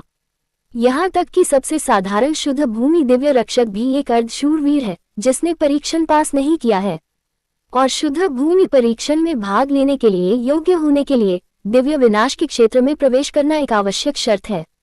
दूसरे शब्दों में, शुद्ध भूमि दिव्य रक्षकों का साधना स्तर दिव्य विनाश क्षेत्र से कम नहीं है और वे किसी भी भूमि में संप्रदाय स्थापित करने के लिए योग्य हैं। इस अवधारणा के बारे में सोचना ही डरावना है। प्रकाश के क्षेत्र में कदम रखते ही दुनिया अचानक बदल जाती है। पहली नजर में शुद्ध भूमि ने युन चे को केवल 2 शब्द दिए, सादा और सरल। इसमें वह वैभव और भव्यता नहीं है जो सम्राट के राज्य में होनी चाहिए, नहीं वह वैभव और गंभीरता जो सर्वोच्च भूमि में स्वाभाविक रूप से व्याप्त है। एक नजर में इमारतें भी बेहद विरल लगती हैं, लेकिन हर जगह तरह तरह के हरे भरे पेड़ और फूल खिले हुए हैं। यहाँ की सारी सांसें अत्यंत कोमल हैं और जीवों में कोई बेचैनी या बेचैनी नहीं है। यहाँ का प्रकाश और भी कोमल है, मानो हृदय में प्रतिबिंबित हो रहा हो, जो सभी नकारात्मक भावनाओं को आसानी से शांत कर देता है। युन चे ने चारों ओर देखा और साफ महसूस किया कि सबकी सांसें अनजाने में धीमी हो रही थी। सभी युवा शिष्य चकित और मदहोश, क्योंकि यह एक शुद्ध भूमि है, एक ऐसा संसार जो पूरी तरह से अथाह धूल से मुक्त है, और एक काल्पनिक लोक है जहां अथाह गहराई के प्राणियों के लिए अंतहीन प्रशंसा और अंतहीन लालसा है। मेंग जियानेक्सी ने एक लंबी सांस ली, एक लंबी सांस छोड़ी और फिर एक अनियंत्रित आह भरी। हालांकि यह पहली बार नहीं है जब मैं आया हूँ, फिर भी मुझे ऐसा लग रहा है जैसे मैंने एक परिलोक में कदम रखा है। युआन चेन जैसा कुछ नहीं है। दुनिया, मैंने सुना है कि शाश्वत पवित्र भूमि में, इस विशाल संसार में रसातल का नामोनिशान नहीं है। मैं कल्पना भी नहीं कर सकता कि यह कितना सुंदर संसार होगा। उद्धरण चिन्ह। ऐसी दुनिया में रहते हुए किसी भी जीवित प्राणी को युआन चेन के आक्रमण के बारे में कभी भी चिंता करने की जरूरत नहीं है। हजारों पेड़ प्राकृतिक रूप से उगते हैं, सभी जानवर आजादी से दौड़ते हैं, अनगिनत प्रजातियां इसी में विकसित होती हैं, और यहाँ तक कि एक नवजात शिशु भी बेतहाशा रो सकता है। ऐसी दुनिया में जीवित प्राणी निश्चित रूप से इतनी शांति से रहेंगे जिसकी हम कल्पना भी नहीं कर सकते। कोई भय, संघर्ष या रोना धोना नहीं होगा। यहाँ तक कि बुरे विचार भी शुद्ध और शांत हो जाएंगे और कोई क्रूर लड़ाई या हत्या नहीं होगी। उद्धरण चिन्ह। युन चे चुप रहा। मेंग जियानेक्सी ने आगे कहा, इस शुद्ध भूमि के दर्शकों में सम्राट युआन शाश्वत शुद्ध भूमि के बारे में बात कर सकते हैं। आपकी क्या अपेक्षाएं हैं, भाई युआन? युन चे के चेहरे पर लालसा झलक रही थी, युआन चेन के बिना कौन ऐसी दुनिया की लालसा नहीं करेगा। ये सच होगा। सामने खड़ी मेंगकोंग सिकाडा ने अचानक धीमे स्वर में कहा, वह जमीन जो कभी एक काल्पनिक जमीन थी, अब हमारी पहुंच में है। शायद कुछ ही दशकों में तुम उस शाश्वत शुद्ध जमीन पर खड़े होकर उसमें रह पाओगे। वहां हम फिर से खुलेंगे और भविष्य की दुनिया के अपने सपने को साकार करेंगे। हा हा हा। मेंगकोंग चान की हंसी के बीच युनचे और मेंग जियानशी के चेहरे पर एक ही भाव थे, लेकिन उनकी भावनाएं पूरी तरह से अलग थीं।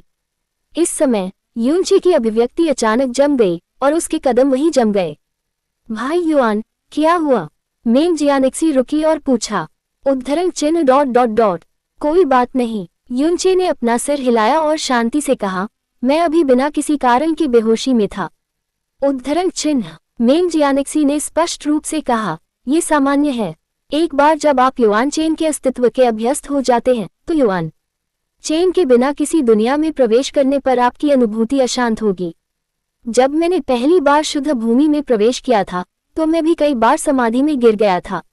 उद्धरण चिन्ह। जब कोई रहस्यमय व्यक्ति रसातल से निकलकर शुद्ध भूमि में कदम रखता है तो वह उस मछली की तरह होता है जो लंबे समय से जिस गंदी कीचड़ में रहने की आदी रही है, उससे अचानक एक स्वच्छ झरने में प्रवेश कर जाती है। ये वास्तव में उसकी अनुभूति पर बहुत बड़ा प्रभाव डालता है।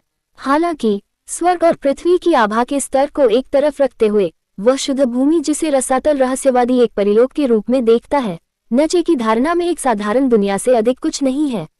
अभी अभी एक आध्यात्मिक चेतना ने उसे घेर लिया। उस समय उसकी पांचों इंद्रियां अंतहीन समुद्र में डूबती हुई प्रतीत हो रही थी। उन्हें कुछ भी पता नहीं था कि वह कहाँ से आए हैं, कहाँ जा रहे हैं, और कोई अंत भी नजर नहीं आ रहा था। ऐसा प्रतीत होता है कि मात्र चेतना ही संसार को अभिभूत करने तथा सभी संसारों को निगल जाने के लिए पर्याप्त है। वह दिव्य चेतना उस पर एक क्षण के लिए ठहरी, लेकिन इससे युनचे को ऐसा महसूस हुआ जैसे उसने एक लंबी जिंदगी का अनुभव कर लिया हो। अभी अभी क्या वो था? लीसू की आवाज बेहद धीमी थी, जिसमें उसके जागने के बाद से सबसे गहरी और भारी चिंता थी। जब उसने पूछा तो उसे पहले से ही उत्तर पता था। उसने मुझे ढूंढ लिया। युनचे बहुत शांत था, चाहे उसका स्वर या मूड कुछ भी हो। ने सचमुच सोचा है कि उसका सामना कैसे करना है? लीसू ने पूछा। हर शब्द चिंता से भरा था जिसे दूर नहीं किया जा क्या तुमने सकता था? खैर, चिंता मत करो। नचे की आवाज शांत थी और उसका दिल भी शांत था। वह लीसू से बात कर रहा था और उससे भी ज्यादा खुद से। आत्मा सागर की गहराई से एक चुभने वाला दर्द आया और धीरे धीरे तीव्र होता गया। वे दुष्ट देवता निशुवान की अंतिम 2 स्मृतियां हैं। वास्तव में उसकी उपस्थिति से स्पर्शित होने पर वे उत्तेजित हो गए और टूट गए। और इस झुनझुनी एहसास ने युनचे को ये भी बताया कि स्मृति के इस अंतिम टुकड़े द्वारा लाए गए भावनात्मक उतार चढ़ाव पहले की तुलना में कहीं अधिक थे। शुद्ध भूमि रक्षक उन्हें एक आंगन में ले गया। साज सज्जा बेहद साधारण थी। मेहमानों के स्वागत के लिए इस्तेमाल होने वाली कोई भी शानदार चीज नहीं थी। वहां ध्यान के लिए बस दर्जनों गहन आकृतियां थीं। सबसे ज्यादा आकर्षक तो हरे भरे पेड़ और फूल थे। हालांकि परमेश्वर के राज्य के महान लोगों में से किसी ने भी यहाँ के फूलों और पेड़ों को छूने की हिम्मत नहीं की, मानो वे ईशनिंदा से डरते हों। शुद्ध भूमि दिव्य रक्षक ने गर्मजोशी से कहा, अभी भी जल्दी है, इसलिए मैं भगवान वुमेंग और सभी विशिष्ट अतिथियों से आराम करने के लिए कहना चाहूंगा। यदि समय आएगा तो सम्राट युआन स्वयं बुलाएंगे। इसके अलावा शुद्ध भूमि शक्ति से विभाजित है और कई निश्चित क्षेत्र हैं, इसलिए मैं आप सभी को आमंत्रित करना चाहूंगा। कृपया लापरवाही से इधर उधर न घूमें। कुछ देर यहाँ। हाँ, मेंगकोंग चान ने सिर हिलाया। क्या अन्य सभी दिव्य साम्राज्य आ गए हैं? उद्धरण चिन्ह। शुद्ध भूमि दिव्य रक्षक ने कहा, हम अब ईश्वर के राज्य में पहुंच गए हैं। केवल ड्रीमवीवर और ज़ेटियन ही बचे हैं। अन्य 4 दिव्य राज्यों और ड्रैगन कबीले के मेहमान अभी भी रास्ते में हैं। शुद्ध भूमि के दिव्य रक्षक अपने पीछे कोई सेवक नहीं छोड़कर चले गए। हालांकि कोई भी यह नहीं सोचेगा कि शुद्ध भूमि अपमानजनक है। युनचे के आत्म सागर में चुभने वाला दर्द और अधिक तीव्र हो गया और उसने इस स्थिति का फायदा उठाते हुए अपने चेहरे पर इस असहज भावना को प्रकट किया। मेंगकोंग चान ने पहले ही इस पर ध्यान दिया था और चिंता से कहा, जब आप पहली बार शुद्ध भूमि में प्रवेश करेंगे तो असहज महसूस करना आसान होगा, खासकर यदि आपकी साधना का स्तर अभी भी उथला है। यदि यह असहनीय है तो बस यहाँ जाकर दुनिया के वातावरण के अनुकूल होने के लिए थोड़ी देर ध्यान करें। ठीक है, युनचे ने आज्ञाकारी ढंग से जवाब दिया और फिर धीमी आवाज में कहा, अगर कैली आती है तो कृपया देवता से कहे कि वह थोड़ा ढक ले। ओह, मेंगकोमचान हैरान हुआ, फिर जोर से हंसा और बोला, आखिरकार वह एक जिद्दी लड़का है। वह वास्तव में उस व्यक्ति के सामने कोई कमजोरी नहीं दिखाना चाहता जिसे वह पसंद करता है। चिंता मत करो, मैं अपने पिता के लिए तुम्हारी रक्षा करूंगा। युनचे ने कुछ और नहीं कहा, जल्दी से एक रहस्यमय संरचना के पास आकर बैठ गया, फिर अलगाव की दीवार को खोल दिया और अपनी चेतना को स्मृति के उन टुकड़ों में डूबने दिया जो अभी अभी बिखर गए थे। विशाल विश्व आपदा के तूफानों से भरा हुआ है। आकाश विक्षुब्ध हो रहा है, पृथ्वी कांप रही है और हर क्षण अंतरिक्ष में अनगिनत दरारें खुलती जा रही हैं, मानो आकाश और पृथ्वी के बीच अनगिनत बिजली के बोल्ट बेतहाशा दौड़ रहे हों। यद्यपि एक युग बहुत दूर था, युनचे अभी भी आकाश के अद्वितीय ग्रे सफेद रंग से बता सकता था कि यह ताइचू देव क्षेत्र की दुनिया थी। लेकिन ताइचू के दिव्य क्षेत्र में जो कुछ हुआ वह एक प्राचीन आपदा थी जिसकी सामान्य लोग कल्पना भी नहीं कर सकते थे। निशुवान के लंबे बाल बिखरे हुए थे और उसका पहले जैसा खूबसूरत चेहरा अब सफेद हो गया था और उस पर जगह जगह भयानक निशान थे। और उसका कोट ऐसा लग रहा था जैसे उसे अभी अभी खून के तालाब से निकाला गया हो और उस पर मछली जैसा लाल रंग लगा हुआ था। उसका ऊपरी शरीर धीरे धीरे हिल रहा था और उठने में उसे किसी थके हुए बूढ़े की तरह तकलीफ हो रही थी। लेकिन तुरंत ही वह फिर से जमीन पर घुटनों के बल बैठ गया और सृष्टिकर्ता परमेश्वर का खून उसके शरीर के अनगिनत घावों से बेतहाशा टपक रहा था, जिससे उसके पैरों तले ताइचू की धरती भीग रही थी। वह मूल सृष्टि के देवता हैं, संसार के सर्वोच्च अस्तित्व हैं।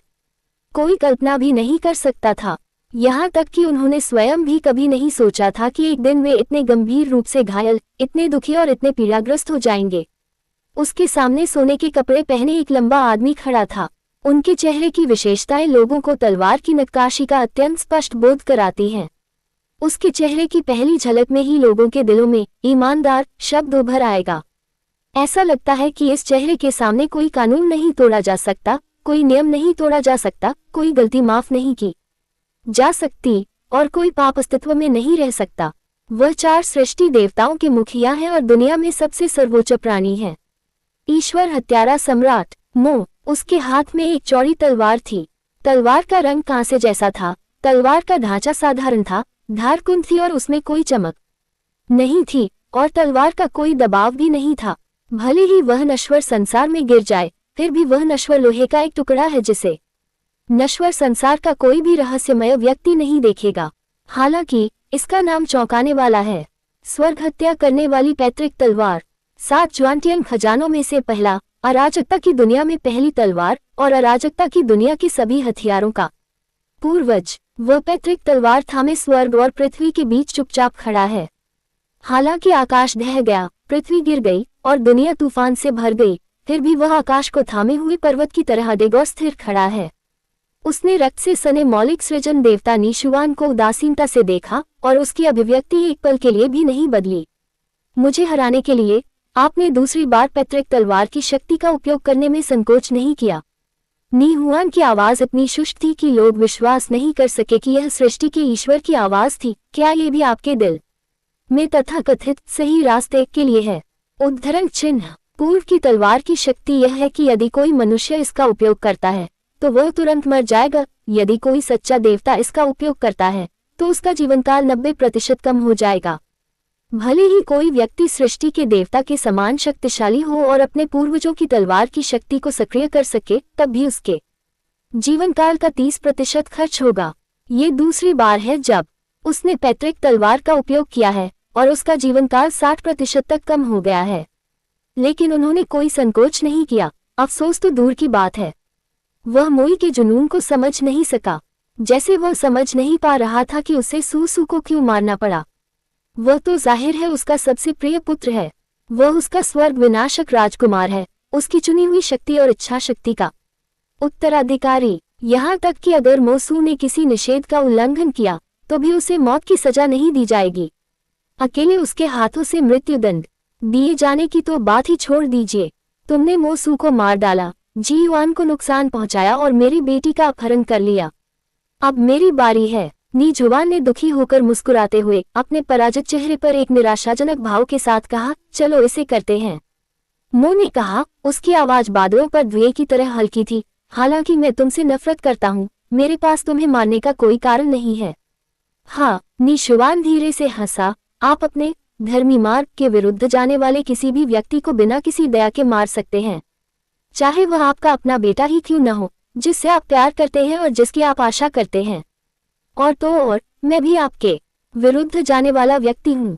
तूफान ने मो के लंबे बालों की कुछ लंटें उड़ा दी और उसके चेहरे पर आ लगी, जिससे उसके चेहरे पर गहरा दुख छा गया। मो ई ने अपनी तलवार नहीं उठाए और उसके शरीर पर कोई आभा नहीं थी। काफी देर बाद उसने धीरे से लेकिन निक्सुआन से पूरी तरह अपरिचित स्वर में कहा, निक्सुआन, क्या तुम जानते हो कि मैं हमेशा से तुमसे कितना ईर्ष्या करता रहा हूँ? निक्सुआन, पूर्वज देवता द्वारा आपको दिए गए नाम में नी शब्द शामिल है, जो आपको एक ऐसा चरित्र प्रदान करता है जो बहुत स्वतंत्र और अबाधित है। आप कभी भी किसी मौजूदा नियम से बंधे नहीं रहना चाहते और आप उन नियमों और यथास्थिति के विरुद्ध विद्रोह करते हैं और बार बार उन्हें बदलते हैं जो आपको कठोर, बेतुके, अनुचित और गलत लगते हैं। दुनिया को आप जैसे सृजनकर्ता ईश्वर की आवश्यकता है, क्योंकि दुनिया के विकास और समय के परिवर्तन के लिए निरंतर परिवर्तन की आवश्यकता होती है और पुराने नियमों को बार बार तोड़ने की आवश्यकता होती है और प्रत्येक युग की गंदगी और बेड़ियों को समाप्त करने की आवश्यकता होती है। आज विश्व एक उजाड़ शून्यता से सभी आत्माओं और संसारों की समृद्धि में परिवर्तित हो गया है तथा इसने अनगिनत सुधारों और परिवर्तनों का अनुभव किया है। निक्सुआन ने मो ई को देखा। शायद उसे विश्वास नहीं हो रहा था कि ये शब्द मो ई के मुंह से आए थे। दुनिया को किसी ऐसे व्यक्ति की जरूरत है जो बदलता रहे। मो ए ने निक्सुआन की तरफ भी देखा, लेकिन साथ ही किसी को तो इस पर डटे रहना भी जरूरी है। उद्धरण चिन्ह। तो निक्सुआन ने गहरी आवाज में कहा, देवताओं और राक्षसों को बर्दाश्त नहीं किया जा सकता है, जिसका मतलब है कि आपको इससे चिपके रहना चाहिए और किसी को भी इसे छूने की अनुमति नहीं देनी चाहिए। भले ही यह मूसू हो, भले ही यह सृष्टि का देवता और दानव सम्राट हो, भले ही आप अपना जीवन खोना चाहते हो, आपको इसे खत्म करना होगा। निक्सुआन की उदासी, क्रोध, आत्म दुख और भ्रम की तुलना में मोई की आंखें हमेशा शांत रहती थीं, मृत जल की तरह। ये दुख के बिना अत्यधिक पीड़ा थी। उन्होंने कहा, दुनिया जन्म और मृत्यु में विभाजित है और जीवन यिन और यांग में विभाजित है। जब यिन और यांग संतुलित होते हैं तो सभी दुनिया शांतिपूर्ण होती है। उद्धरण चिन्ह। पूर्वजों ने संतुलन के आधार पर दुनिया की रचना की और संतुलन के साथ ही शुरुआत की। संतुलन के बिना लोग लड़खड़ा जाएंगे और संतुलन के बिना दुनिया अनिवार्य रूप से ढह जाएगी।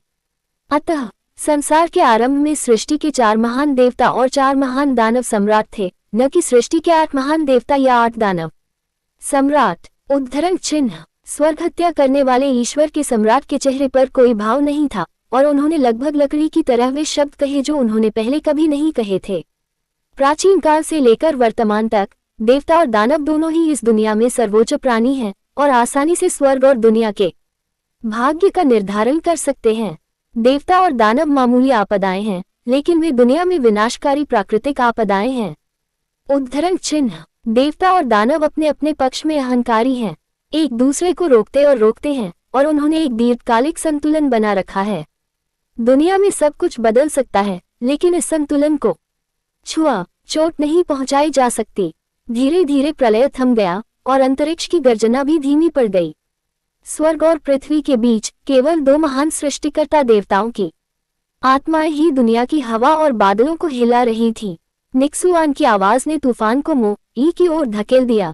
तुम लोग सिर्फ एक दूसरे को पीछे हटाना और रोकना जानते हो, और विलय एक और बेहतर संतुलन है। आप सही हैं, सम्मिलन एक बेहतर संतुलन हो सकता है। मो ए, जो हमेशा निक्सुआन की अनुभूति में जिद्दी था, ने वास्तव में उसे अनुमोदन की प्रतिक्रिया दी। लेकिन किसी भी बड़े परिवर्तन की शुरुआत एक छोटे परीक्षण से होनी चाहिए। 2 जातियों के बीच संपर्क का तो जिक्र ही नहीं करना चाहिए, जिसमें विश्व की सुरक्षा भी शामिल है। ये भगवान द्वारा बनाई गई दुनिया और दानव द्वारा बनाई गई दुनिया की नश्वर आत्माएं हो सकती हैं, या यह अंतिम विमान के देवता और राक्षस हो सकते हैं, लेकिन यह आप नहीं हो सकते। निक्सुआन, ये स्वर्ग हत्या करने वाला दानव सम्राट नहीं हो सकता है, और यह नहीं हो सकता मेरा बेटा मो। निक्सुआन की पुतलियां एक क्षण के लिए रुक गईं। उन्होंने महसूस किया कि इससे उनका दिल और आत्मा दोनों प्रभावित हुए हैं। फिर भी इन 4 छोटे शब्दों से पता चला कि उसने मो ई के शब्दों को पूरी तरह से अस्वीकार नहीं किया था। आपको मोसू और अपने प्रति इतना क्रूर क्यों होना है? मो ने आखिरकार एक चाल चली। उसने अपनी बाहें मोड़ी और धीरे से ज़ूटियन की पूर्वज तलवार अपने सामने रख दी। 4 सृष्टि देवता और 4 दानव सम्राट संसार के सर्वोच्च स्तर के प्राणी हैं, किंतु वे सर्वोच्च स्तर की शक्ति धारण नहीं करते। विश्व की परम शक्ति पैतृक वधकर्ता की तलवार और दुष्ट शिशु के 10,000 क्लेश चक्र द्वारा धारण की जाती है। निक्सुआन, उसने मूल सृष्टि के देवता का नाम धीरे से पुकारा, बिना किसी दुख या घृणा के, बिना किसी आक्रोश या चोट के। क्या आप जानते हैं कि वे जिनके पास चरम शक्ति है, उन्हें स्वर्ग का वध करने वाला और 10,000 क्लेश जैसे अशुभ नाम क्यों दिए गए हैं? अध्याय 2115 सही और गलत। स्वर्ग और पृथ्वी में बहुत कम ऐसी चीजें हैं जो सृष्टिकर्ता परमेश्वर के ज्ञान से परे हैं। हालांकि सृष्टिकर्ता ईश्वर और दानव सम्राट सहित दुनिया में किसी को भी यह जानने का सौभाग्य नहीं मिला है कि स्वर्ग विनाशकारी पितरी तलवार और दुष्ट शिशु के 10,000 क्लेश चक्र को त्याग विनाशकारी और 10,000 क्लेश क्यों कहा जाता है? चूंकि पूर्वज देवता का निधन हो चुका है, इसलिए कोई भी उनके हृदय को नहीं समझ सकता। और शब्द आप वास्तव में जानते हैं। निशुआन और मोई दोनों को लगता था कि वे ही ऐसे लोग हैं जो इस दुनिया में एक दूसरे को सबसे अच्छी तरह समझते हैं। नीहुआ ने एक बार मोसू से कहा था, हर बार जब तुम्हारा बूढ़ा दला अपना मुंह हिलाता है तो मुझे पता चल जाता है कि वह अगली बार कौन सी पाद मारने वाला है। ओह, वैसे वास्तव में सृष्टि का देवता भी पादता है। औसतन तुम्हारा बूढ़ा दला हर बार पादेगा। ऐसा 1,00,000 वर्षों में 6 बार होता है। हम तुम्हारा मतलब लीसू है। फोर्ट, लीसू जैसे भगवान की तुलना मेरे जैसे असभ्य भगवान से कैसे की जा सकती है? मानो या न मानो, मैं अभी तुम्हें जीवन के मंदिर में फेंक दूंगा। हालांकि वह और मोई एक दूसरे को इतने लंबे समय से जानते थे, लेकिन उसने कभी भी उसे इस मामले के बारे में एक शब्द भी कहते नहीं सुना था। मोई ने अभी भी अपने शब्दों का उपयोग किया जो मृत पानी की तरह थे, उस सच्चाई को बताने के लिए जो केवल वो दुनिया में जानता था। पूर्वज भगवान शून्य में पैदा हुए थे। लंबे वर्षों में उन्होंने गहन शक्ति बनाए, नियम बनाए, दुनिया की रूपरेखा बनाए, वित्त प्राणियों की मूल उपस्थिति बनाई, सृष्टि के पूर्ण विचार तक। लेकिन अगर आप दुनिया बनाना चाहते हैं तो आपको पहले खुद को नष्ट करना होगा। जहां तक पूर्वज देवता का सवाल है, जो शून्य में पैदा हुए थे, उन्होंने बिना किसी संदर्भ की दुनिया बनाई। इसकी दिशा और भविष्य की भविष्यवाणी करना तो दूर की बात है। अगर यह विकृत हो जाता है, ढह जाता है या नष्ट हो जाता है, तो वह अपने शरीर में हस्तक्षेप करने या उसे बदलने में असमर्थ होने के लिए नियत है। उद्धरण चिन्ह। अतः शून्य में लौटने से पहले पूर्वज देवता ने 2 सुधार के उपकरण पीछे छोड़ दिए। ठीक करें, सही करें, ये दुनिया के 2 सबसे साधारण शब्द हैं, लेकिन जब बात पूर्वज देवता और सृष्टि की शुरुआत की आती है तो ये 2 शब्द उस अदृश्य बेचैनी को छिपा लेते हैं जो लोगों को कांपने पर मजबूर कर देती है। सुधार का पहला साधन पितृदेवता ने इसे प्रचंड सूर्य की शक्ति दी और इसे एक मोटी और बुद्धिमान वृद्ध आत्मा दी। इसका नाम रखा गया स्वर्ग संहारक पितृ तलवार। सुधार का दूसरा उपकरण पूर्वज देवता ने इसे चरम यम की शक्ति दी और इसे सबसे शुद्ध और पवित्र बालसुलभ आत्मा दी। इसका नाम रखा गया 10,000 क्लेशों का दुष्ट शिशु चक्र। परम आदि दिव्य क्षेत्र में तूफान थम गया और यहाँ तक कि अंतरिक्ष का कांपना भी बंद हो गया। आपदा के सभी संकेत और ध्वनियां समाप्त हो गईं और आकाश और पृथ्वी के बीच जोर से धड़कते हुए हृदय की ध्वनि गड़गड़ाहट के समान गूंजने लगी। स्वर्ग संहारक पैतृक तलवार का मिशन दुनिया के नियमों की स्थिरता और संतुलन की निगरानी करना है, और ये दुनिया द्वारा मान्यता प्राप्त स्वर्ग का मार्ग भी है। यदि स्वर्ग का मार्ग अव्यवस्थित है तो नियम ध्वस्त हो जाएंगे और दुनिया अंतहीन आपदाओं से तब तक पीड़ित रहेगी जब तक कि अंततः उसका पतन न हो जाए। तियान झू पूर्वज तलवार में झू तियान शब्द का अर्थ कभी भी इसकी शक्ति स्वर्ग और पृथ्वी को मार सकती है जैसा कि दुनिया सोचती है, बल्कि स्वर्ग के मार्ग को मार सकती है। यदि स्वर्ग का मार्ग उलट दिया जाए तो स्वर्ग हत्या करने वाली पूर्वज तलवार अपनी परम शक्ति जारी करेगी और स्वर्ग के मार्ग को नष्ट कर देगी, जिससे दुनिया को स्वर्ग के मार्ग को नया आकार देने, कानूनों को नया आकार देने और दुनिया के पतन को रोकने में मदद मिलेगी। लेकिन यह फिर से वही दुनिया है। उद्धरण चिन्ह। आज की दुनिया में स्वर्ग के मार्ग के सबसे बड़े अनुरक्षक, समर्थक और संतुलनकर्ता देवता और राक्षस की 2 जातियां हैं। उद्धरण चिन्ह ... उद्धरण चिन्ह। निशुआन बहुत देर तक स्तब्ध रहा, कुछ बोल नहीं पाया। बस उसका दिल तेजी से धड़क रहा था। मोई ने आगे कहा, आज तक दुनिया कई गुना बढ़ गई है और अंतहीन समृद्धि तक पहुंच गई है। वर्षों से पूर्वज तलवार आत्मा के मन दुनिया के लिए भावनाएं रही हैं, लेकिन ऐसी भावनाएं पूर्वज देवता मिंग मिंग द्वारा दिए गए मिशन को रद्द करने में असमर्थ हैं। उसने नजरें नीची करके हाथ में पकड़ी कांसे की तलवार को देखा।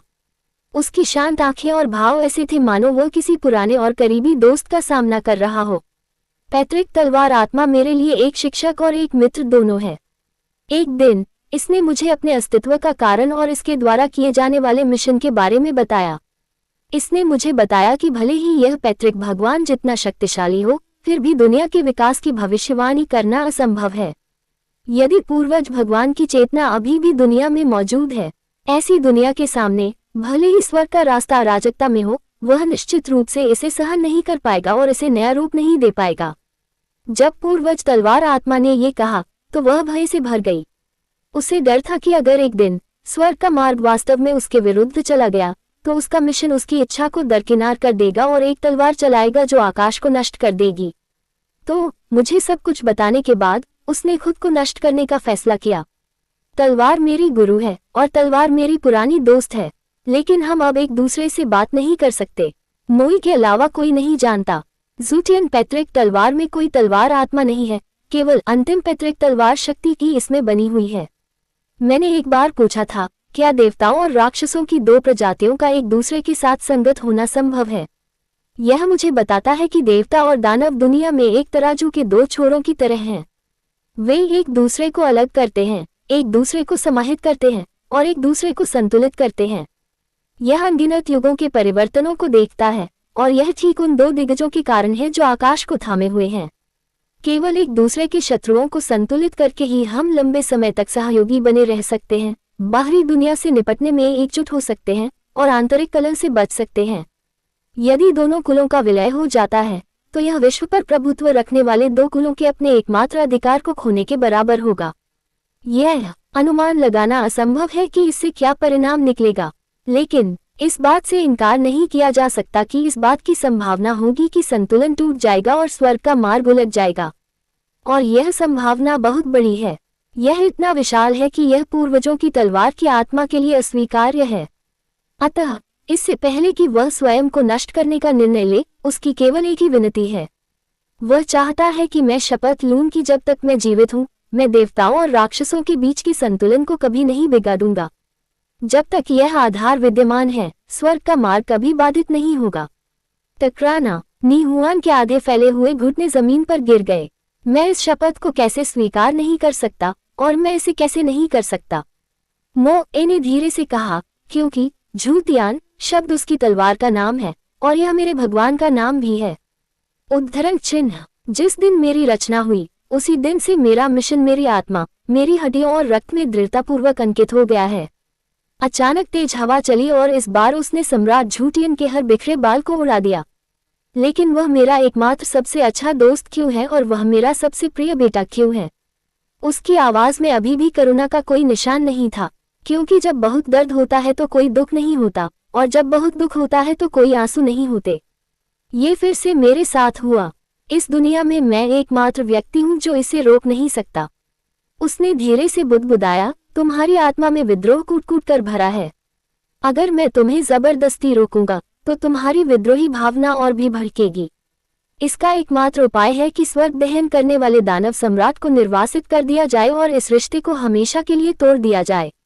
उद्धरण चिन्ह। मोसू का चरित्र भले ही कायरतापूर्ण लगे, लेकिन वास्तव में उसकी हड्डियों में एक भयानक जिद छिपी है।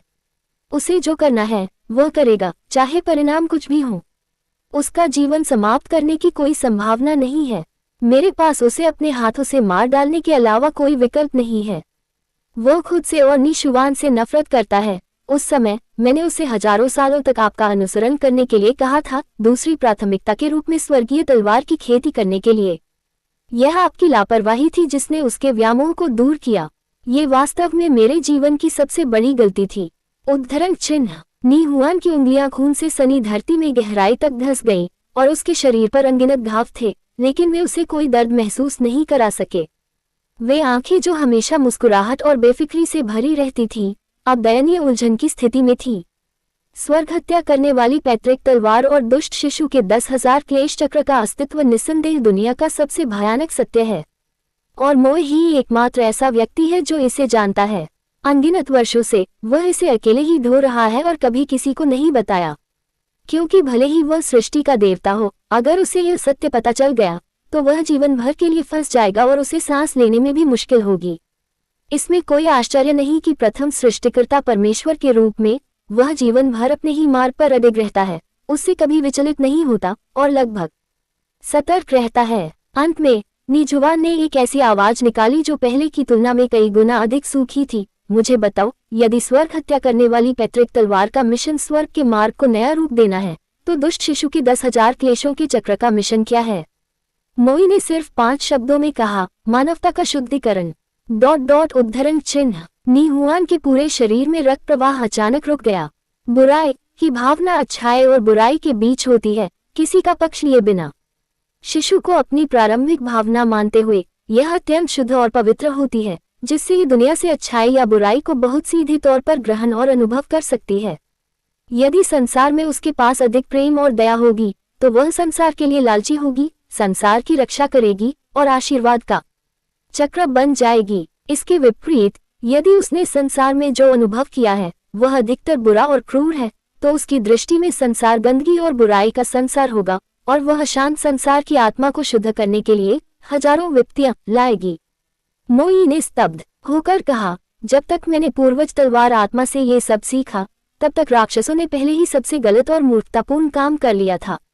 दुष्ट शिशु में एक बेकाबू बचकाना स्वभाव है जो उसकी बहुत भयानक शक्ति के साथ जुड़ा हुआ है, जिसके कारण उसने कई बार अनजाने में आपदाएं पैदा की हैं।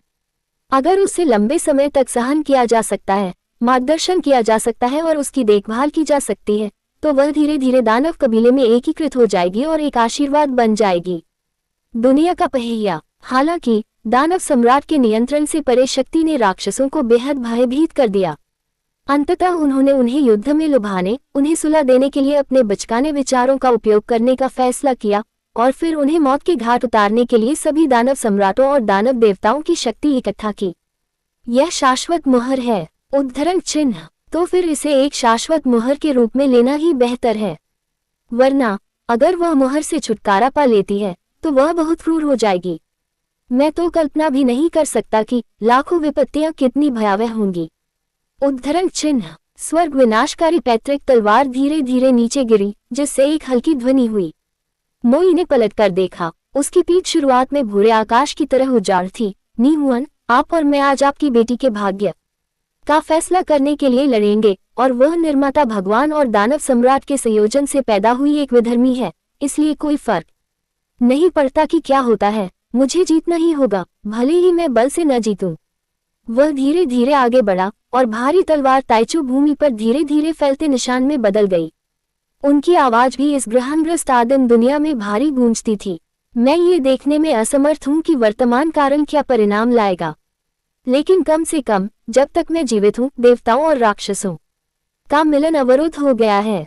मैं झूठियन भगवान सम्राट मोसू पर शर्मिंदा हूँ, मैं खुद पर शर्मिंदा हूँ, मैं आप पर शर्मिंदा हूँ, लेकिन कम से कम मुझे झूठियन भगवान सम्राट के नाम पर कभी शर्म नहीं आए। मैंने तलवार आत्मा के पूर्वज के प्रति अपनी शपथ का कभी उल्लंघन नहीं किया और मैंने अपने पूर्वज को कभी निराश नहीं किया। भगवान द्वारा दिया गया भाग्य। जरा रुको, निशुआन ने कहा। उसने मोए की दूर खड़ी आकृति को देखा। तुम पर अभी भी मेरी एक शर्त बकाया है। मोई के कदम रुक गए और पूरी दुनिया सील हो गई लग रही थी। आखिरकार फेंगजी की दुनिया में हलचल हुई। मोई ने अपना हाथ उठाया, जगह टूटी और उसमें से एक हल्का सुनहरा अवरोध उड़कर निहुआन के पास आ गिरा। सृजन की दिव्य शक्ति अवरोध के ऊपर प्रवाहित होती है और इसके बीच एक लड़की की धुंधली छाया को स्पष्ट रूप से देखा जा सकता है। वह बच सकती है, लेकिन सभी राक्षसी तत्वों का उन्मूलन किया जाना चाहिए। यह मेरी अंतिम रियायत है। निहुआन ने कांपते हुए अपना हाथ बढ़ाया और अपने सामने लगे बैरियर को छुआ। उसकी ग्रे आंखों में आंसू आ गए। अचानक उसे कुछ ध्यान आया और वह गुर्राया, तुमने अभी कहा था, तुम्हारी किस्मत में लिखा है कि तुम देख नहीं पाओगे। तुम्हारा क्या मतलब था? मोए नहीं रुका और धीमी आवाज में बोला, अभी ये दूसरी बार नहीं है जब मैंने पूर्वजों की तलवार की शक्ति का उपयोग किया है, लेकिन तीसरी बार। उद्धरण चिन्ह नी हुआन। ये दूसरी बार है जब हमने स्वर्ग नाशक दानव सम्राट और उसके दानव वंश को निर्वासित किया है। पहली बार, हालांकि वह स्पष्ट रूप से भावनाहीन था, फिर भी उसकी आवाज एक पल के लिए रुक गई। ये सूसू को फांसी देने के लिए था। उद्धरण चिन्ह मोसू को बचाने के लिए पेनमिंग की बेटी ने ताइचू दिव्य क्षेत्र से यात्रा करने के लिए पेनमिंग ब्रोकन वर्ड मिरर का इस्तेमाल किया और मोसू के बगल में प्रकट हुई। मैं इसके लिए तैयार थी, लेकिन मैंने कभी नहीं सोचा था कि उसके शरीर में वास्तव में निर्वाण था। रिवर्स व्हील बीड्स, 2 सर्वोच्च जादुई हथियार, अंतरिक्ष और समय की दोहरी नाकाबंदी, मेरी शक्ति से मुक्त नहीं हो सकते। जब सूसू को पेनमिंग की बेटी ले जाने वाली थी, तो मुझे स्वर्ग विनाशक पैतृक तलवार का उपयोग करना पड़ा। हुआन की बाहें कमजोर होकर नीचे गिर गईं और उसने धीरे से अपनी आंखें बंद कर लीं। पैतृक तलवार का 3 बार प्रयोग करने से उसकी 90% आयु नष्ट हो गई।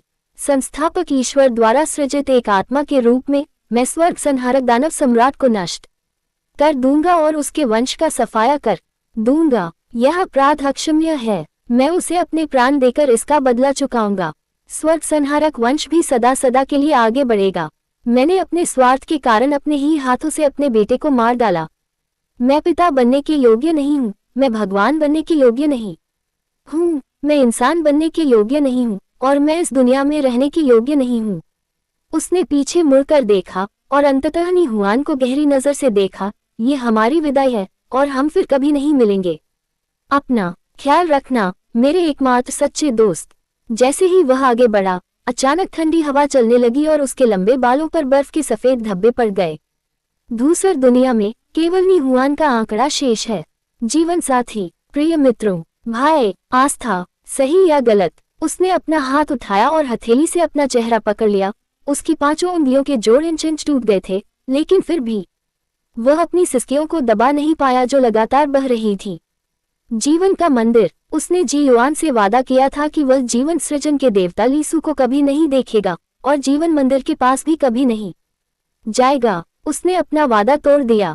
हालांकि लीसू स्मृति के टुकड़ों में एक धुंधली छाया थी और देवताओं और राक्षसों की उम्र को पार करने वाली उसकी सुंदर उपस्थिति को स्पष्ट रूप से देखना असंभव था। शायद उसने जानबूझकर लीसू की ओर अपनी दृष्टि को धुंधला कर दिया था ताकि वह लीसू को न देखने के अपने वादे को अधिकतम सीमा तक निभा सके। नी हुआन, यदि यह मौलिक सृजन भगवान की आभा के लिए नहीं होता, तो लीसुओ यह विश्वास नहीं कर पाती कि गंदे कपड़े, फटे कपड़े और लंबे बालों वाला यह आदमी वास्तव में नी हुआन था। वह स्पष्ट रूप से उपस्थिति को सबसे अधिक महत्व देता है और यहाँ तक कि हर बहते बाल की दिशा को चुपचाप नियंत्रित किया जाएगा। नी शुआन ने उसकी बात का कोई जवाब नहीं दिया।